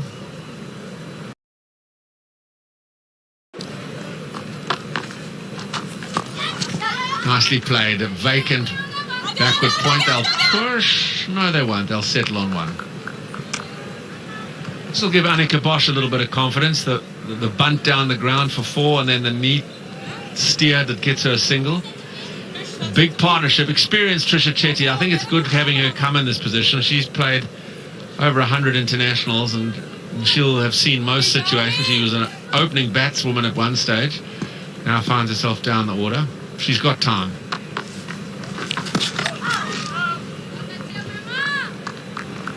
Yeah, and these two in the recent Women's Super League, the WSL, both played for the Thistles under Angelique Tai, and they do have experience batting together.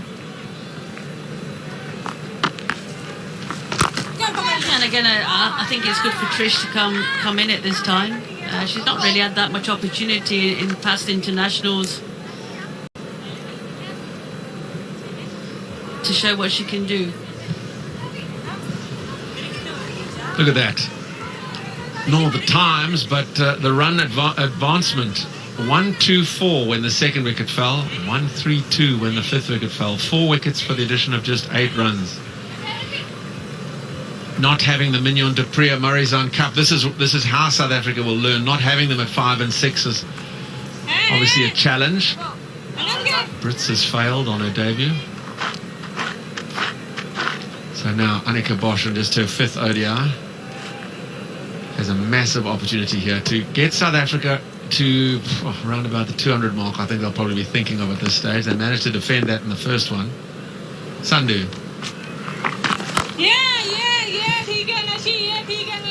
Yeah, Javera Khan and Pakistan happy to keep that in a ring on the offside and 2 boundary riders on the onside rather than maybe a little bit more attacking at the moment.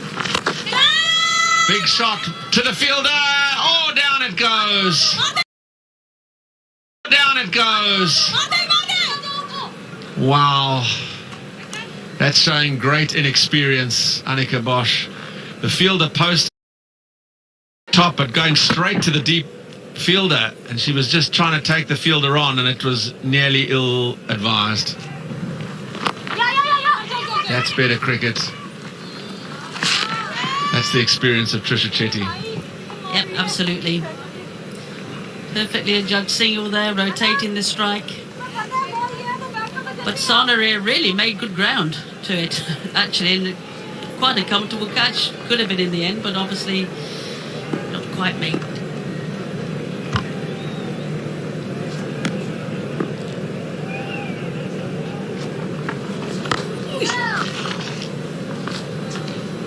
Pushed middle. I would have preferred they had 7 in the ring for Annika Bosch and Tasman Brits, and they both have taken it on. Brits got a 4 over the top before holding out at mid-off.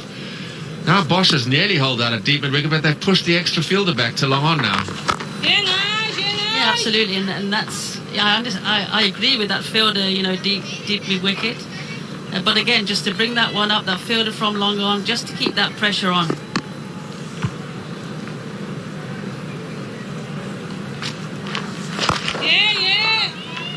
Tidy over, just 2 from it.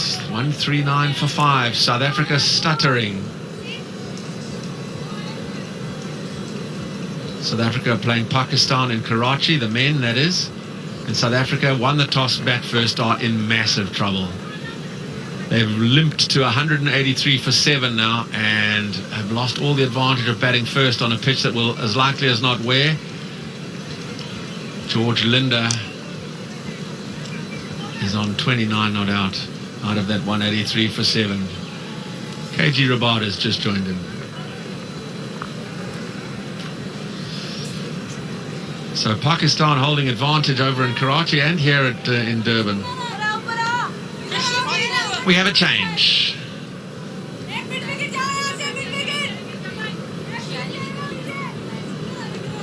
Amama Sahel has been replaced by the more experienced off-spinner Nida Dar.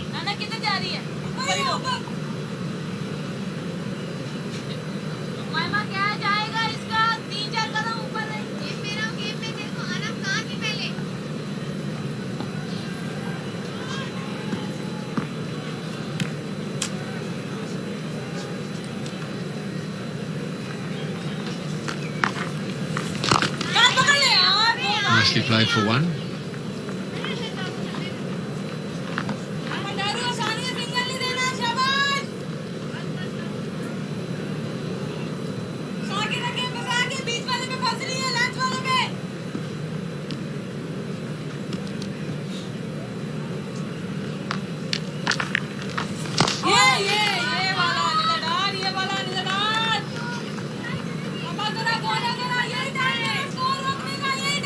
think we have to see a few more singles from these two. They actually run really well between the wickets, between the two of them.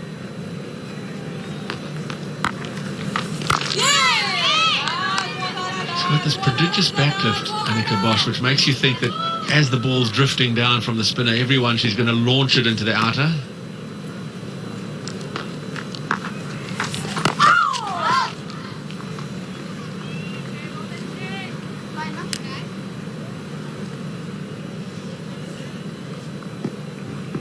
There it goes, up and pointing towards the sky. No, I'm just going to defend.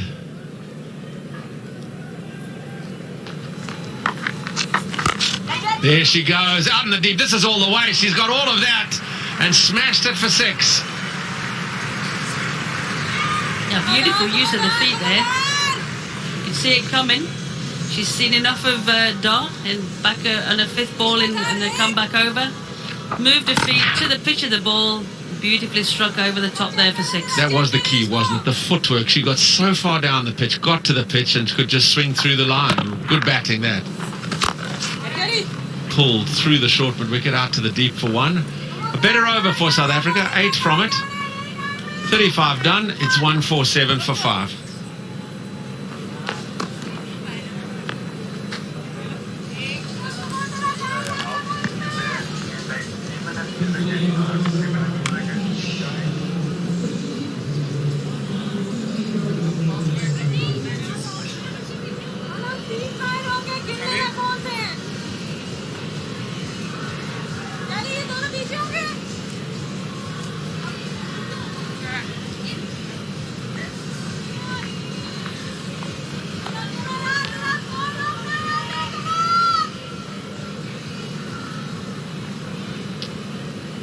So this is the secondary mandatory power play to be taken.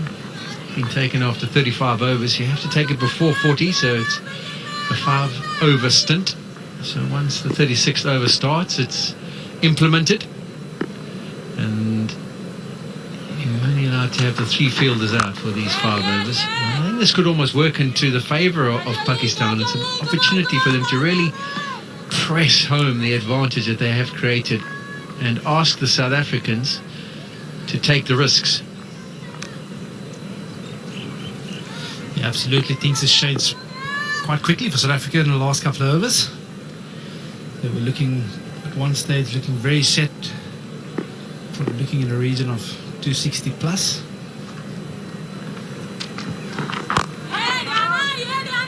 Diana Baig, who's been pretty impressive throughout this tour, everything, all the different disciplines that she's been involved in, is the one that they've turned to. Often you'll see in these power plays that the captains turn to the experienced campaigners.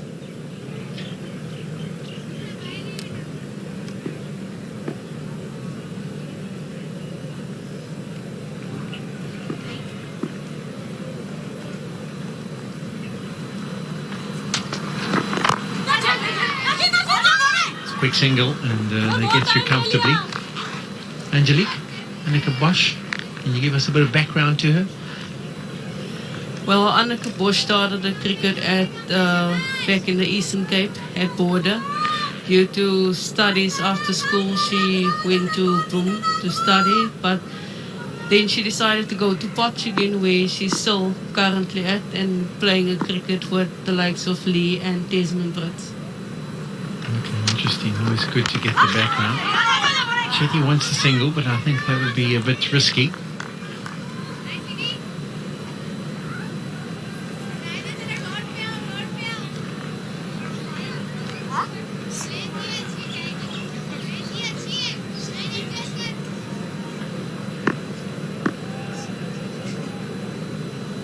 Yeah, I'm looking forward to see how Annika Bosch gets on with the ball in hand. I've heard a few things about it. And that's nicely played by Chetty, but once again parried by the brilliant fielding of Diana Baig.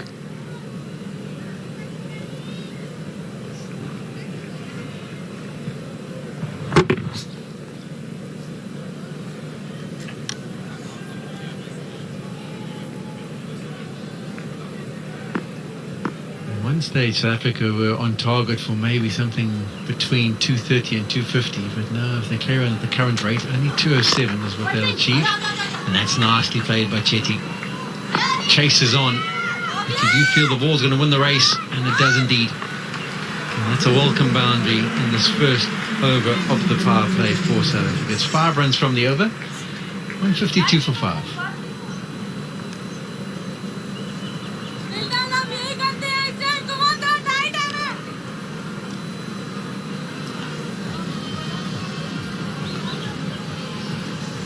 You can see the breakdowns of the 50s. Third one is remarkably the slowest of the 3, and that's got to do with the wickets that have been lost. South Africa were 124 for 1, and now they have reached 150 with 5 wickets down. Left arm, turn around. Ali beta fine leg down. Baby, mid wicket down. भाग के यार switch change करो. जल्दी. And now Mameen back into the attack. She's been brought into this Pakistan side for this third international. Started off well, was bowling 245 when she was in full cry, 6 overs 0 for 22. And you do feel that this pitch has just worn a touch. And with the older ball, she might get the ball to purchase a bit more than we saw from her first spell. And she starts off well.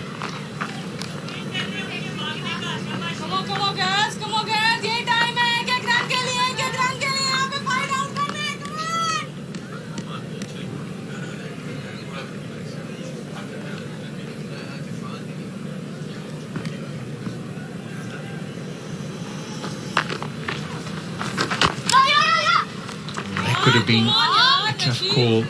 Diana Baig, you can see a disappointment. She normally has the floppy on, so you can pick out exactly where she's fielding, but she's got no hat on at the moment.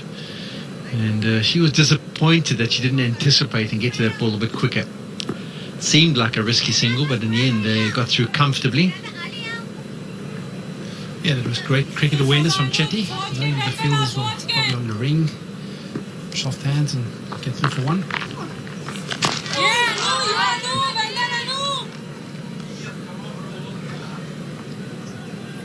Well, Trisha Chetty is known for that cheeky singles in the inner ring.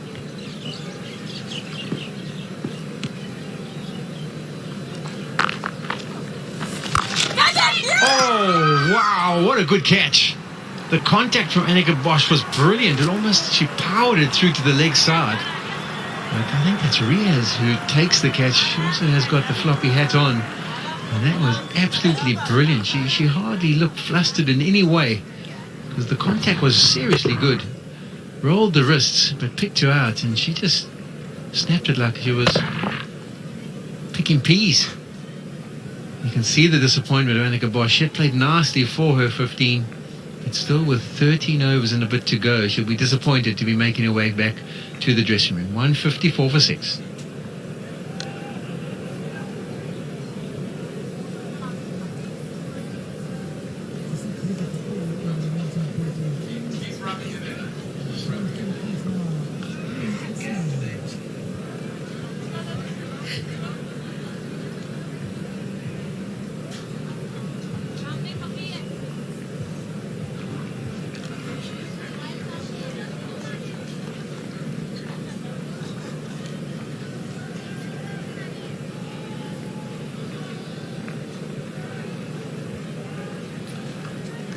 Shabnam Ismail to the crease now for South Africa. She played a last innings of 20 in the first one-day international, and South Africa will be hoping for more of the same from her. Plenty of experience. She played her 100th match in the last one. Best of 34. But it has been a polished performance from Pakistan. Really improved performance today. And they really have done remarkably well to get the total from 124 for 1 to 154 for 6. There's been a few iffy shots by South Africa, but the pressure has definitely been applied by Pakistan bowlers, and they've used their spinners to good effect throughout the innings. I mean, where's she been? her stats averaging under 20 with the ball. And pitches that have been offering some turn and bounce. And it seems a bit strange that it's taken up until the third one-day international to get her into the mix. A wicket and 2 singles from the over, 154 for 6. All right, Angelique. Should she have been in earlier?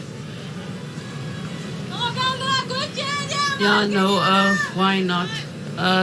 But I guess every team has their own way of going about their business. So you're just protecting the coaches there, no surprise.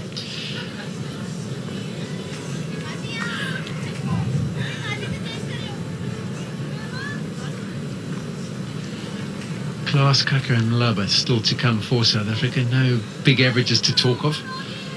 So you would think it would be down to the experience of Chetty and the contribution of what Ishmael can make, is to see if they can get South Africa over the 200 mark. Diana Baig will continue. She's been good, 2 for 21 so far.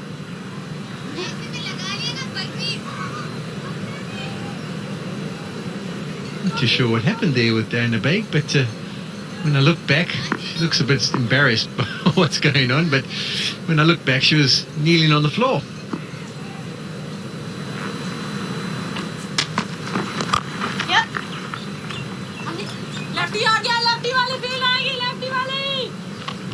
Sure, she got hooked up in her own shoelaces, but there was no one around her. There's no mounds or molehills. I was about to say, in South Africa, you normally go down that way if there's bees around. Yeah, no bees she's getting down to dodge. It's just she's tripped over her own feet. It's been very few and far between. There's hardly any shoelaces. I think it's just her foot got hooked up in the back heel. Anyway, she's recovered well.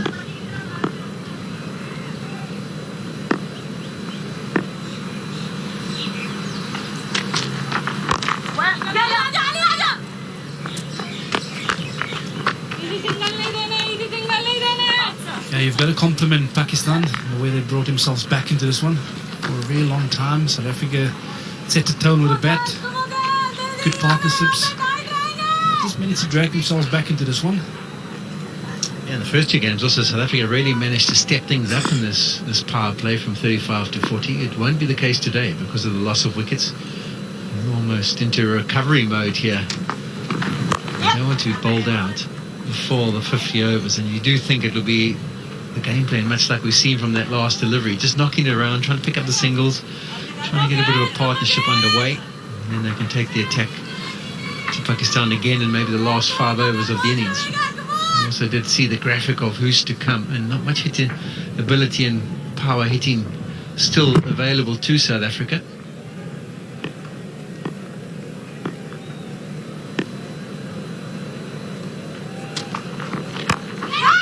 As we say that, Ishmael goes for an expansive cover drive, just the 3rd delivery she receives, and this will be completely frustrating for the South African coaching staff. No one willing to take on the responsibility, no one willing to sit around and try and build a score of over 200, and that's a disappointing way. It's the off-cutter again from Baig. She's been superb. This is her 3rd wicket of the day, and Ishmael just pops it up, easy catching practice. Another blow for South Africa.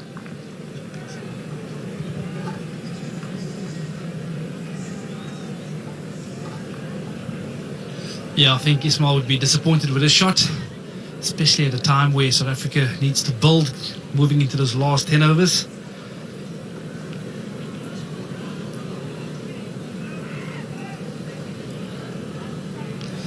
But Ismail gone for 1.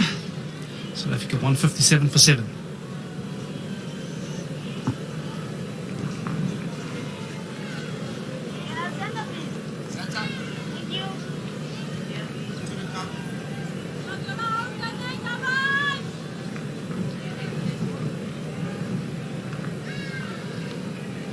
Masabata Klaas to the crease for South Africa. One of the changes of the 3 changes that were made to the South African unit for this 3rd ODI. And as she gets to the crease, Diana Baig deciding to go for the short pitch delivery. But this was a bit of a gift for Diana Baig to pick up her 3rd wicket of the day. It's the off cut that's slightly wide of the off stump, and Ishmael trying to go up and over, it looks like. But all she can do is just pop it to backward point.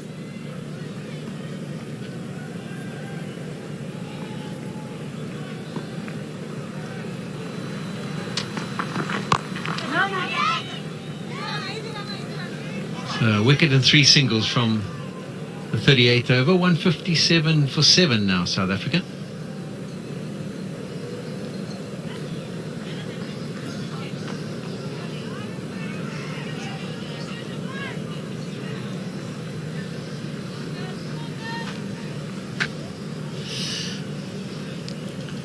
Talked about what a star performer she has been throughout this series. Often a star performer like that isn't on the back end of 2 losses, but she's picked up the 8 wickets, 3 today. Her fielding's been sublime. A couple of the run-outs that she's inflicted and the brilliant stops she's made, and also some valuable contributions with the bat. So Diana Baig has been superb.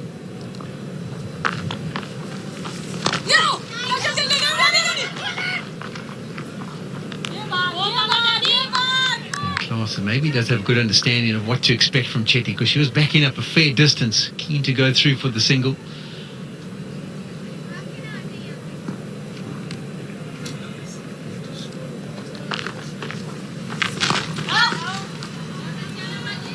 I think the strategy here, guys, would be give them no pace to work with, really make life difficult.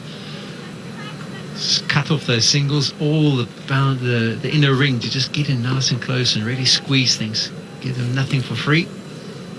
Say to the South Africans, you have to take the risks. There it is, giving air again. And the fielding to back it up. Yeah, I think that's probably what makes this power play so interesting, is when you do lose wickets, the batter coming in, it's always tough because you've got to field up.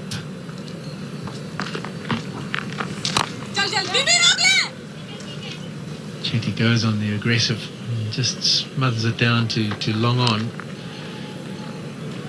You've got to field up, so there's no easy ones. If you're starting out your innings, especially as a bowler as well, it becomes even more difficult. And change of field, and no surprise, a slip comes into place. We've seen a couple of outside edges being found already throughout the day. Nicely played by Klaas. Into a nice strong position to play the defensive shot.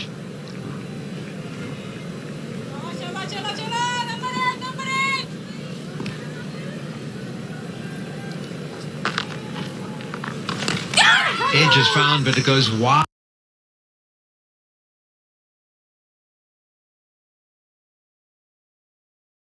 Well wide of the slip that's in place, and allow Klaas to get off the mark. So the 2 singles from the over, 159 for 7.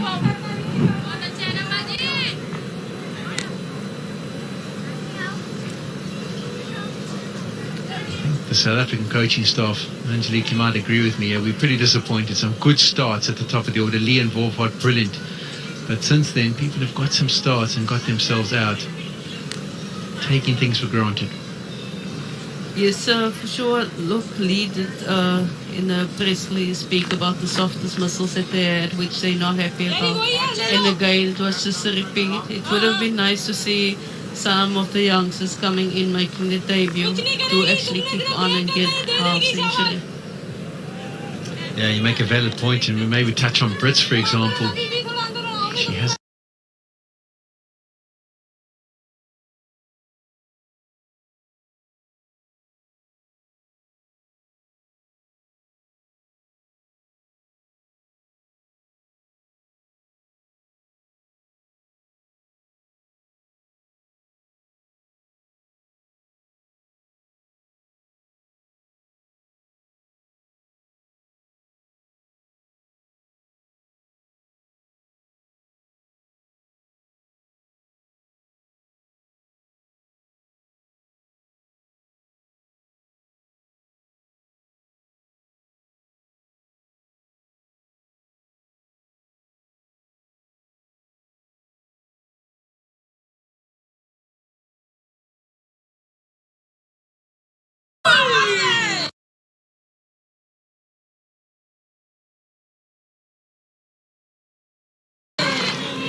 batsman class. You can see how that ball purchases, and that's why the slip is in place.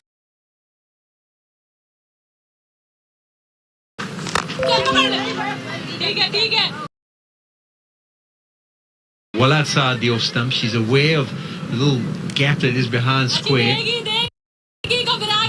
just goes down the wicket to have a word with her, but there's whatsoever. It's clearly going to be pitched outside the off stump. It's not going to turn and go into the stumps. So I like that option. I think South Africa could employ that kind of strategy a little bit more throughout the innings. One delivery left in the power play.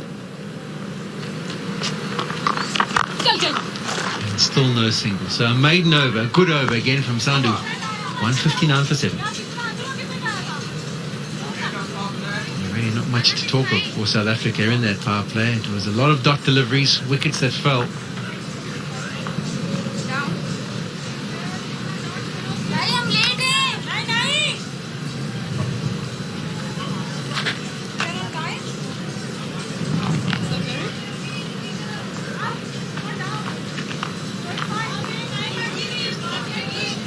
There's 12 runs. That's all they managed to achieve in the loss of the 2 wickets. So that's disappointing for South Africa. And it is the pressure that has been applied. It's been a quality bowling performance, Pakistan, after they picked up their 2nd wicket.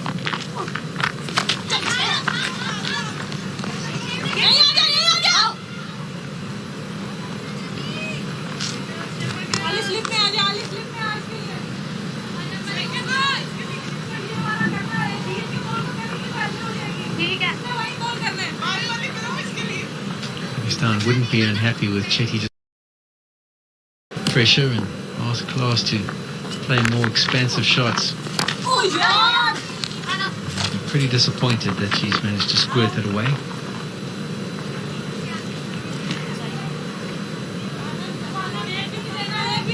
I just like the fact that Trisha gave the single, went for the single in the first ball. It just shows that she believes that Klaas can actually bat. The outside edge, a welcome outside edge. It's going to allow Trisha Chetty to get back comfortably for the 2nd. Yeah, I think she has got confidence in her batting partner Klaas. Still the 2 wickets to come, and if she loses another wicket, then she might decide to harbour the strike a little bit more as the innings goes on. But for now, happy to back her partner.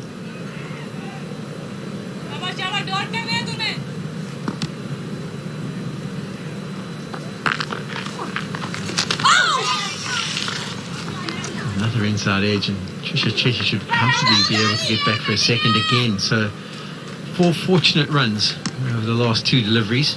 It's been quite a while since we've seen the last boundary, but South Africa just keeping things ticking over.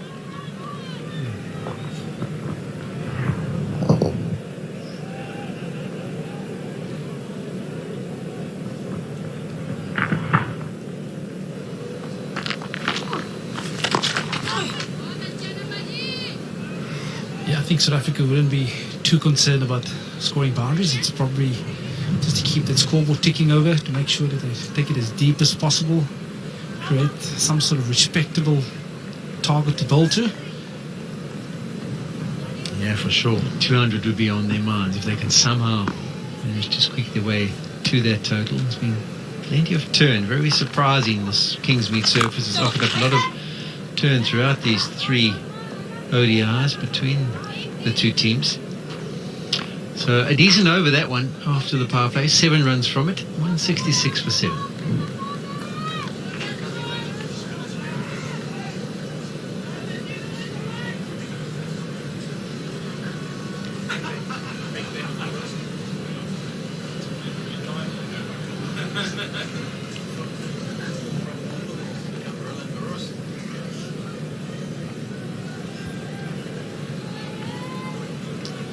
For any of you joining us late, just to say that Pakistan won the toss again.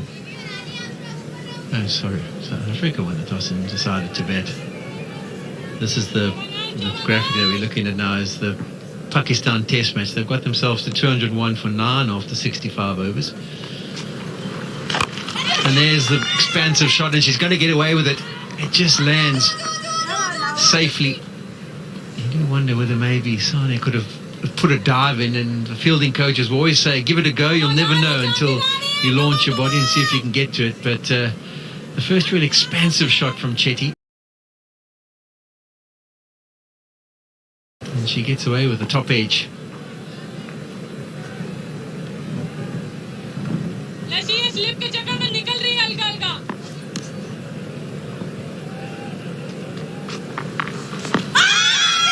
That option again, absolutely nothing wrong with that one.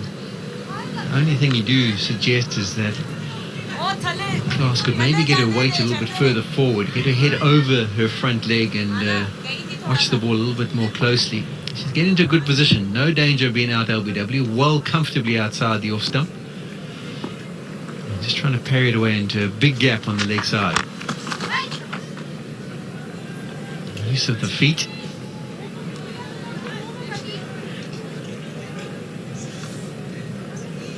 Giving some air once again. Sunday really has bowled some good control throughout this series. 2 for 26, impressive again today. Huge shot. And Klaas is just going to be the single to deep mid wicket.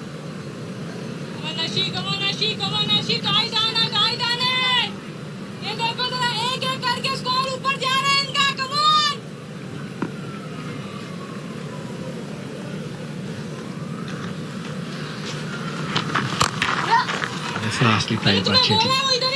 So the intent of her facing the last delivery and maybe getting a bit of a drag down from Sandhu.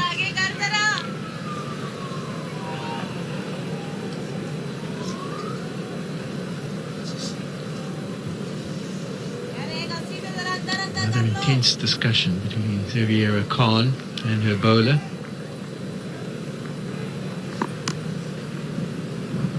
They'll be hoping that they can continue to pick up wickets and wrap up the South African innings. That's in the air. Diana Baig, so brilliant in the field so far, launched herself and got a hand to it, cut off the boundary. So a brilliant effort in the end, but 2 nonetheless for the South Africans. 5 runs from the over, 171 for 7, and it's time for a change of voice.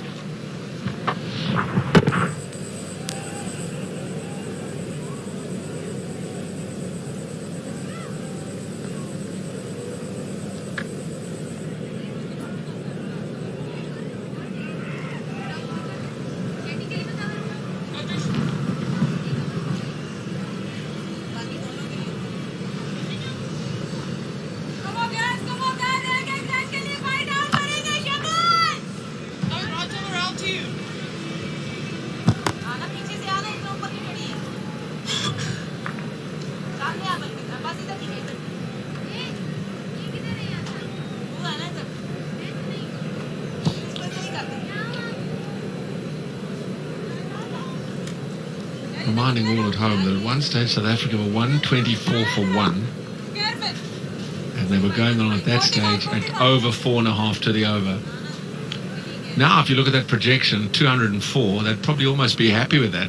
171 for 7, they're in danger of being bowled out. Chetty's playing a useful hand here. Nida Dar goes to her, picks out the sweeper, it'll just be 1. But it just shows how in this game of cricket you never take things for granted. Laura Wolfart was looking like $1 million and edged one down the leg side, and with her departure there's been a massive collapse thereafter. The inexperienced middle order certainly was tested today and found wanting in South Africa with the omission of Mignon du Preez and Marizanne Kapp. Brits and Bosch given opportunity, and unfortunately for either, not taken full advantage of that opportunity. Masabata Klaas is on strike now. It's been interesting, Brad, as well, the use of the 7 bowlers that Xaviera Khan has used. Sahel coming in, being used for the first time in the series. Smashed down to middle for nothing. Yeah, you're right, Kaz, in the sense that there's times when I feel that perhaps she doesn't give a long enough spells, particularly to the spinners, but she does mix them up, so you've always got a different spinning variety at you.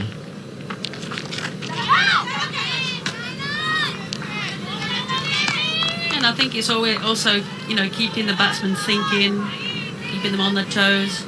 particularly in that middle period where you had the inexperience of Bosch and Brits.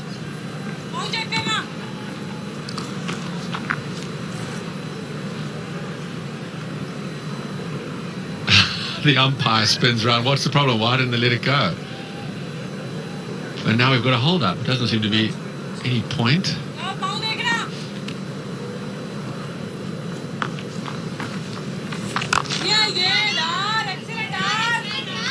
I also think, Pakistan, Javera, they've got an eye on the World Cup qualifiers coming up in June, July.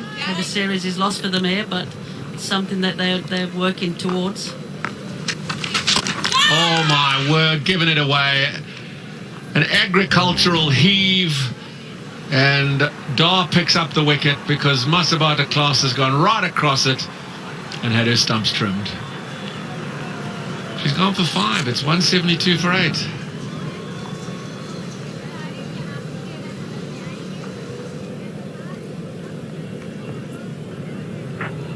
The flatter there, but nothing really in that shot.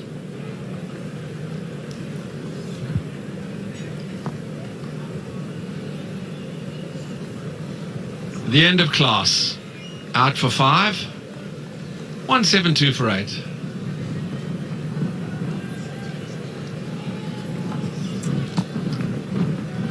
It hasn't, other than, and you'd expect it from Trisha Chetty, the experience, she's looked to get the board going by sensible running between the wickets and not playing the big shot all the time. But it's just quite glaring in the absence of Dupree and Cup in that middle order how the inexperience is shown by the shot selection today.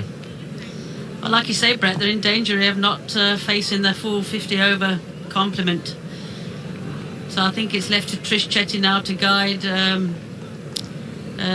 the last 2 batsmen through to that. And you pick up 3, 4 and over, you can get up to around that 200 mark.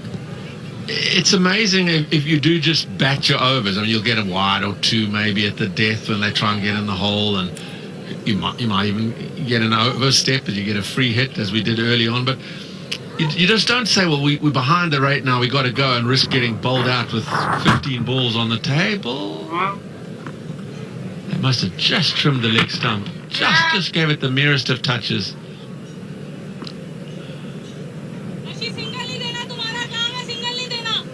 Sandhu, impressive again, goes into her final over. She goes to Chetty. She's been really good in the series, has Nashra Sandhu. 2 for 23 on the first match. 2 for 30 today.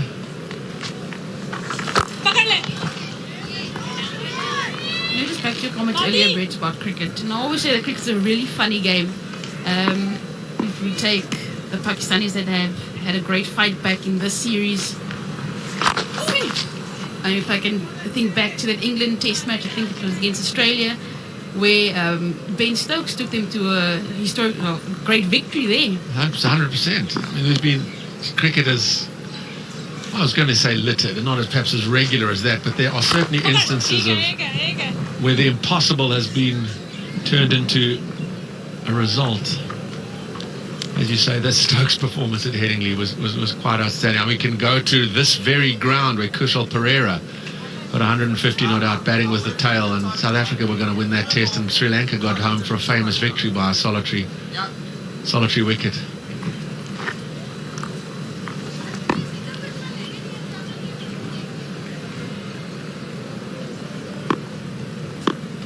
Kaka on strike. Bit of turn. Sandhu's picked up wickets, and she's also had good economy rates throughout the 3 games.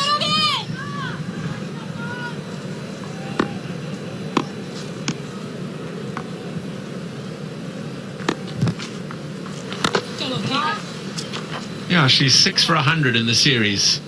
That's her return as she bowls with 2 for 31 off 10 today. 44 done, 173 for 8. Thumbs up, and why not? The first one was a key one. Lizelle Lee straight after drinks holding out at cover, and then Tasman Brits chipping it to mid-off. It's a very consistent series for Nashra Sandhu. 2 for 31 off 10 today, 6 for 100 in the series, and the most part she's bowled a full ration. Look at that economy rate, it's under 3.5 to the over. She's been well worth her weight. Good performance by Nashra Sandhu. Here's Nida Dar.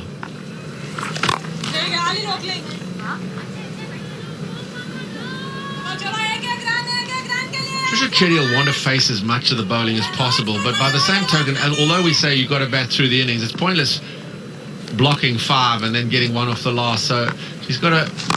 There, she's fetched it from outside the off stump. It's a good stroke. It's only going to be 1. How does Kaka get off strike to enable Trisha to add to the score? Because you can't just say, well, now I'm going to survive because the senior player can face the rest of the over. It really is a catch-22. Yeah, no, she's also got to look to rotate the strike and you know, pick up 2-3 singles and hopefully a bad ball in the over and put it away. Actually, Like it's a good that, stroke. like that. That's through cover for 4. That's a very fine shot. Not a good line from Dar with the field up on the offside, the width there, but it was just slapped uncompromisingly by Kaka to the extra cover boundary. Valuable runs.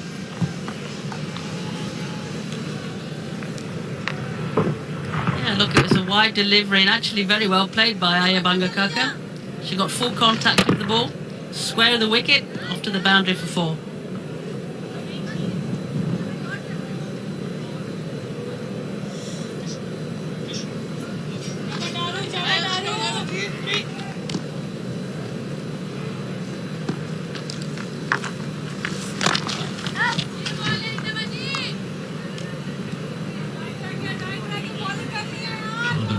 Fallen away since the departure of Wolfart. It was 4.6 at that stage. So it's under 4 now. Pakistan, as they've shown throughout the series, they've got so much fight in them, so much resolve. There's never any give up. They've been out of it twice chasing. They've been 70 for 5 chasing 200 initially and 130 for 8 on that occasion, and then second game chasing 250 again, 70 for 5 before that record 111 run partnership. Oh my word, it's a sitter and it's gone down. It was almost set up. It was tossed up on middle and leg turning and it was just punched straight to short mid wicket. And Aliyah Riaz has put the chance down. It must be this time of day again, Brett, towards the end of the over where chances come along, but unfortunately they seem to be put down.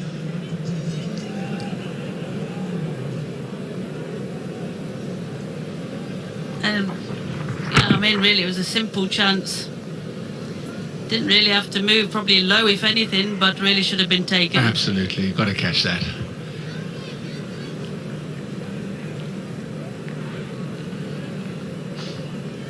If there's been a weakness in the series, it's of the 3 facets of the game. The fielding has been substandard from both sides.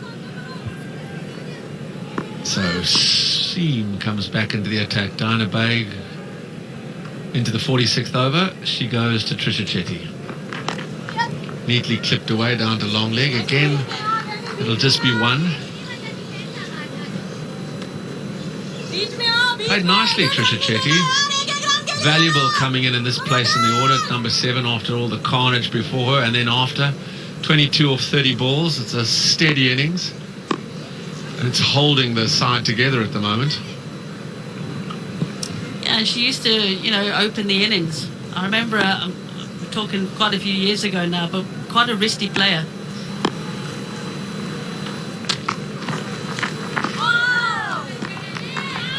In those days. But a very strong, you know, always kept the run rate going. But since, you know, she was moved down the order, then obviously limited opportunities and not really had that chance. Nice ball there by Diana Baig, beating the batter by Ayabanga Kaka. Yeah, if you look at her numbers, she's averaging just under 30 and she's made 19 or 16 50s, I beg your pardon. In the air, over mid-wicket, there is protection out in the deep, so it'll be cut off. They should get back for a second, and they do. Just to go back to Trisha Chetty, she's so experienced, 114th ODI today. She's got a career best of 95, over 2,500 runs, averaging just under 30. So coming in at number 7, gee, that's a very valuable cricketer to have there with those numbers. Yeah, priceless. She's found an ally here. Partnership's just 9, but every run is precious at this stage of the innings. A little bit of extra bounce. Yeah, Brett, I was just going to say, these singles and these twos that this partnership is bringing about here is obviously just adding to the total, being at 181 now. And I just feel that 180, if they get the breakthroughs up front in the South African innings when they're bowling, I think we'll have a really close game on here.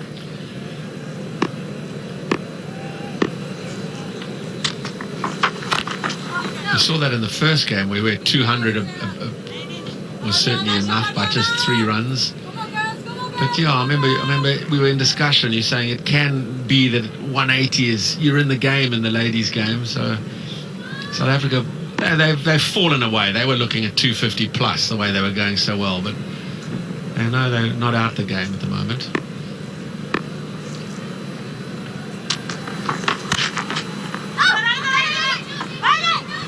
Just going cross seam quite a lot now, Diana Begg. We saw the couple that have bounced a little bit, obviously hit that seam in the cross seam position and bounced over the top of the oblique blade. 181 for 8.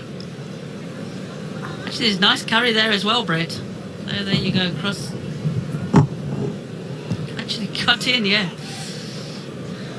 Bit of a cutter there, but yeah, I'm impressed with what Diana Begg has achieved. Again, three runs at a comma rate per over is, with 3 wickets, is a really good performance from her once again.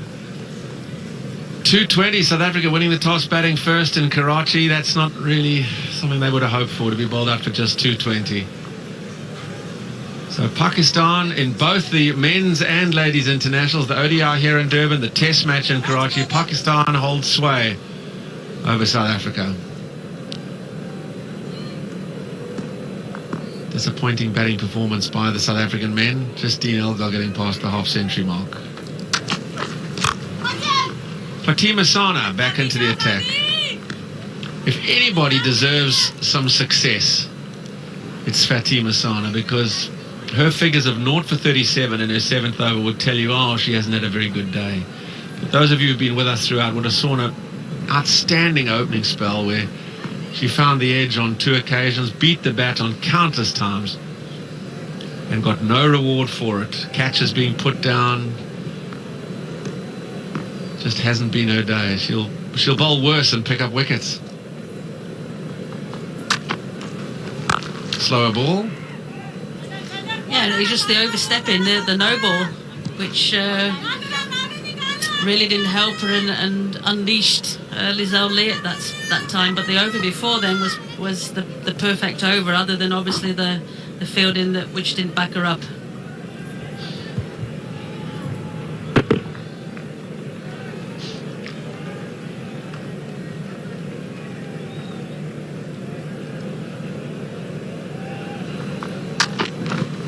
Another slow ball through the covers for 4. Good stroke, pierced the gap. It's a lovely stroke from Trisha Chetty. She waited for it, saw the change of pace, hit it on the full, and most importantly found the gap.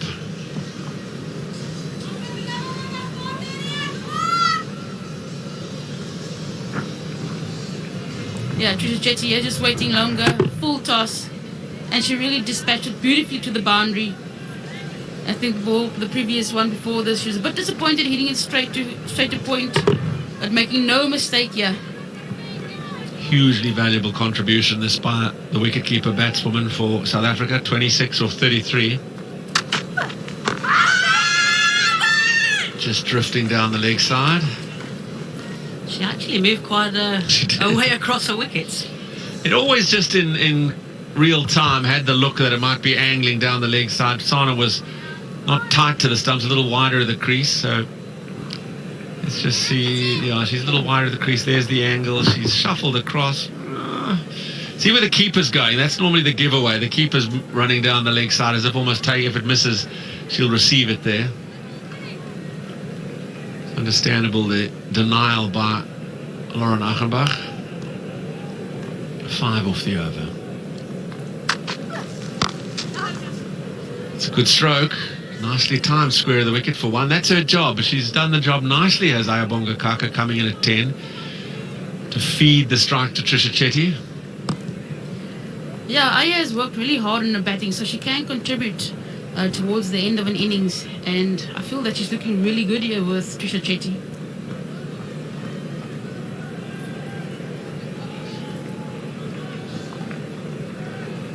Last ball of the over. Chetty will probably drop and run. You'd like to think she's thinking that at any rate.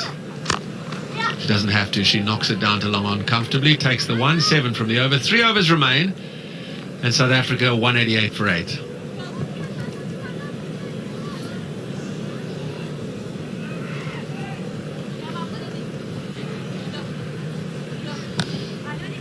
They'll take anywhere over 200 at this stage, I would think.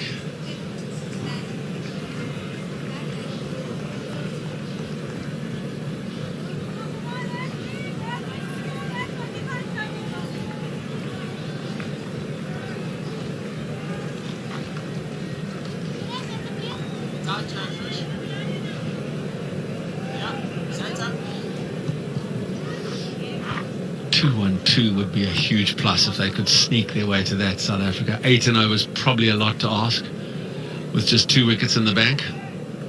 Chetty remains the key to their fortunes for the remainder of the innings, going along at exactly 4 to the over now. The series done, as you can see from the virtual graphic on the field. 2 tight wins, enticing run chases. The first, Pakistan failed by just 3 runs. The second, a slightly larger margin of 13. Nida Dar switches ends. Spin coming right to the end here. So many options available to Javeria Khan. She used 7 bowlers. Only Sandhu's finished her ration. So she can almost go as she likes right to the end. I think Trish Chetty there's got all the confidence in the world with Ayabanga Kaka by taking that single off the first ball of the over. Is it misplaced?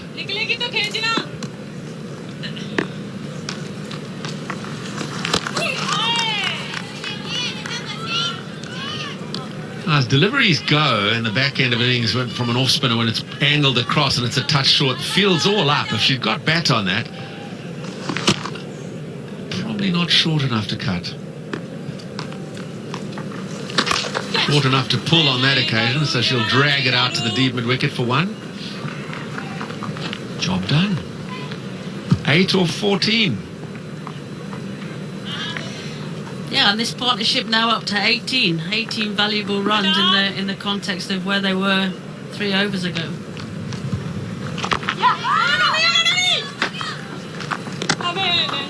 Good run. I think that's their tactic now, Brett. Yeah, and it's a well-advised one. Maybe if you get into the last over and you've got 2 wickets in hand, then you can start to try and play the big shot. But just getting run a ball is absolutely fine. Run a ball gets you to 205, keeps you in the game. Oh, a mighty heave. They're scampering 1. Oh, I think the keeper broke the stumps early. It's being referred. But the lights did seem to come on before the ball had even arrived at the stumps. The lights of the stumps as the bails are moved. So let's have a look at whether this is a run out.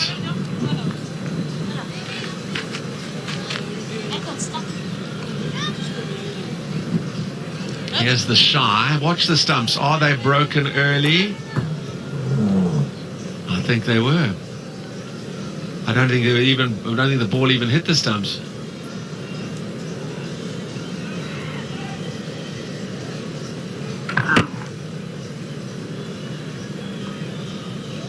Well, certainly not in his ground if the ball did strike the stumps. Quickly they were not out, indeed, broken by the keeper. The fielders were already in position as if expecting that answer from the TV umpire.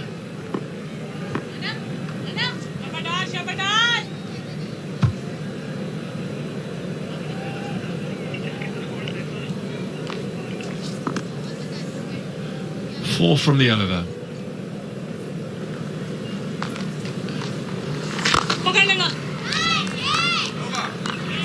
She can't get the single to get herself on strike, Chetty. 2 overs remain. South Africa limping along at 192 for 8.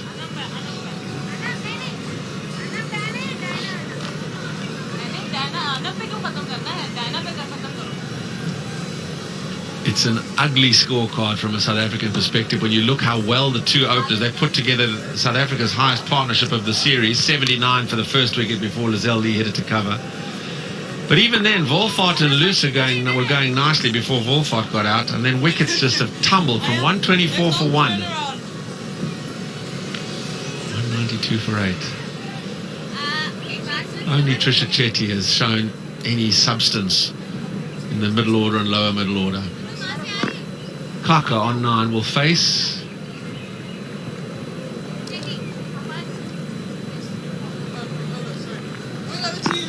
Anamamin, and she's going to go over the wicket now to the right-handed Kaka.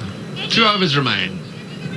Can South Africa get past the 200 mark as they did? This is so similar to the first ODI, how the innings has progressed. Up in the air it goes, it's going to fall safely, and they're through for the single.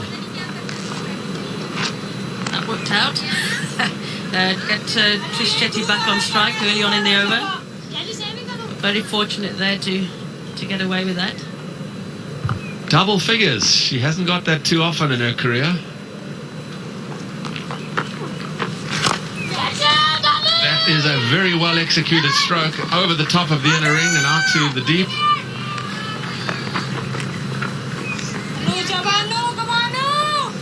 Chetty into the 30s. It's been a really useful hand, this. Yeah, and this is how I know Trisha Chetty's bat to get up and over that extra cover region. Also her release shot and taking 2 runs there. Round the wicket now. Reverse sweep comes out. Oh, well played. She's an impish cricketer and she's showing a full value of her wares here. Will they get back for the 3rd? No, they keep it down to 2, so Chetty has the bowling. What a stand this is. It's worth 25 now. So valuable at this stage of the innings. I think Trish Chetty then, the way she shaped up in her first shot really made her, really take the different angle coming into her. She was looking to give herself room and hit over that offside.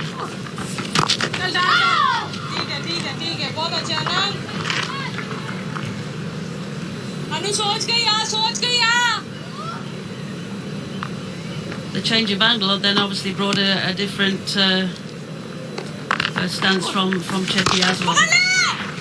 Down the ground for just the 1. 6 from the over. And South Africa will be happy with that because it is at least a runner ball and they're going to be batting through their overs, and it looked dangerous at 157 for 7 that they'd be bowled out inside their 50. Such has been the nature of their collapse. Stumped. Has she been stumped? No. Yeah, it looks like a referral coming. Yep, there is one coming from Babs Ngoma. Tossed up, invited the big stroke. Kaka obliged, and she did look to stumble out of her ground, but once again we'll have to see if it is a clean stumping.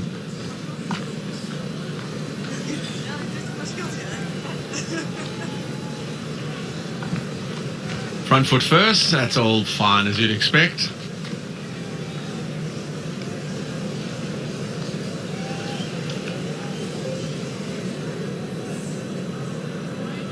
Oh, she might have got the bat down.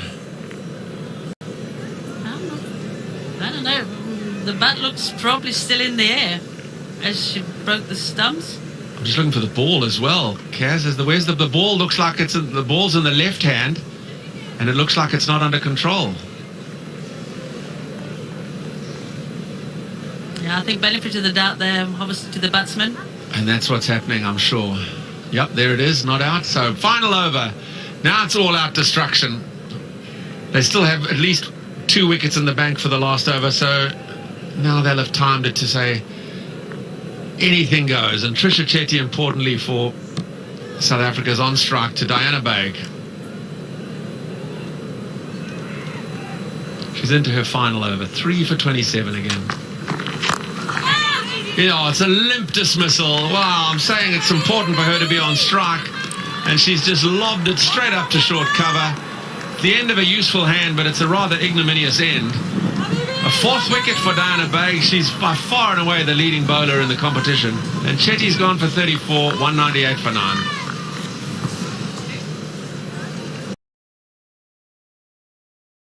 And African ladies have really taken us, I think, through an emotional roller coaster. Yeah, that's Trish Trechy, hand over innings, gone for 34. It's 198 for 9.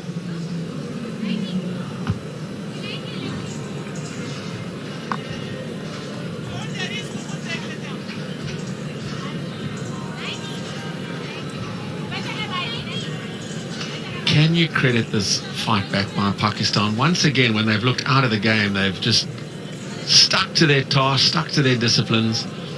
1-2-4 for 1 it was. It became 157 for 7, which is a massive collapse. 33 for 6. Now, 198 for 9.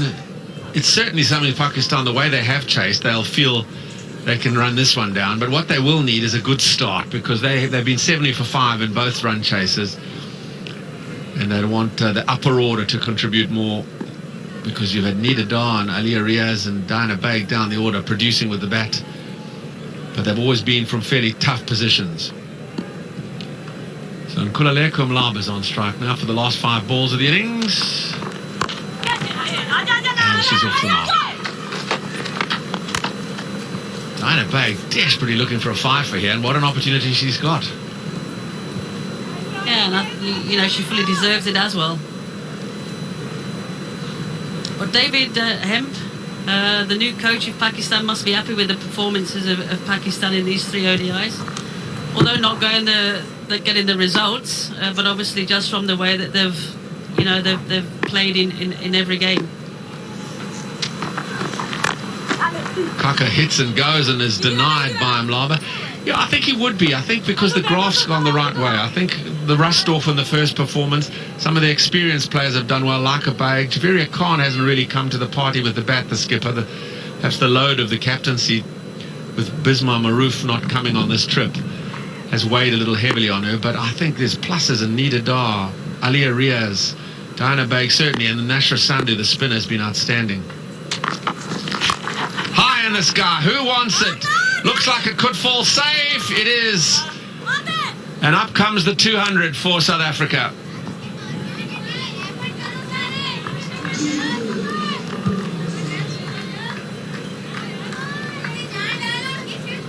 Now, with just the 2 balls to go, just an opportunity to get some runs there. Unfortunately for Diana Baig, she was not able to get that 5th wicket that she was looking for. It's 200 up for the Momentum Proteas.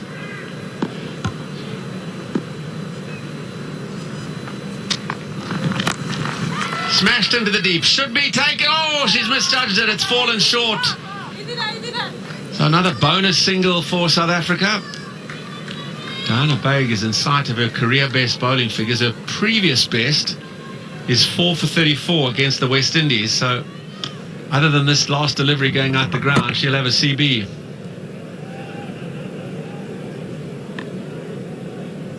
Just misjudged it a bit, thought it had been struck clean, and eventually came in and off the fence, but it was too late. Last ball of the innings.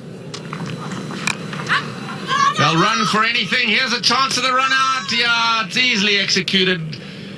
Kept their cool, straight to mid-wicket, to the stumps, and broken at the non-striker's end. And a run out ends the innings. Ayabonga Kaka will have to go. And South Africa, from having been 124 for 1, are all out for 201.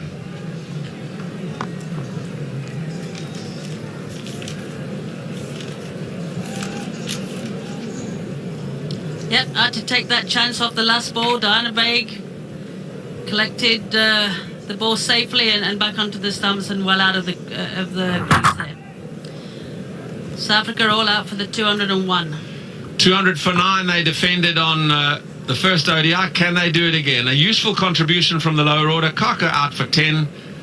201 all out. And Diana Baig getting her career best figures of 4 for 30. What value she's been in this tour for Pakistan. 9 wickets, the leading wicket taker. And once again, you'll see her name on umpteen occasions there. 4, in fact, in that South African middle order. South Africa started magnificently. 79 for the first wicket and 124 for 1 when Wolfhard fell. Then other than Trisha Chetty's contribution, it's all been meek demise. You can see the collapse there in that middle order as they just drifted away to submission and were all out in the end for 201. Sana will bowl a lot worse on other days and get a better award because she bowled better than that. Baig, though, is as consistent as ever, outstanding. And the spin, once again, squeezing, as you can see, Amin Dar, Sandhu and Sohail on average going for under 4 to the over. And Sandhu has been the pick of the spinners with 6 wickets in the competition. And once again, she was the pick at 2 for 31.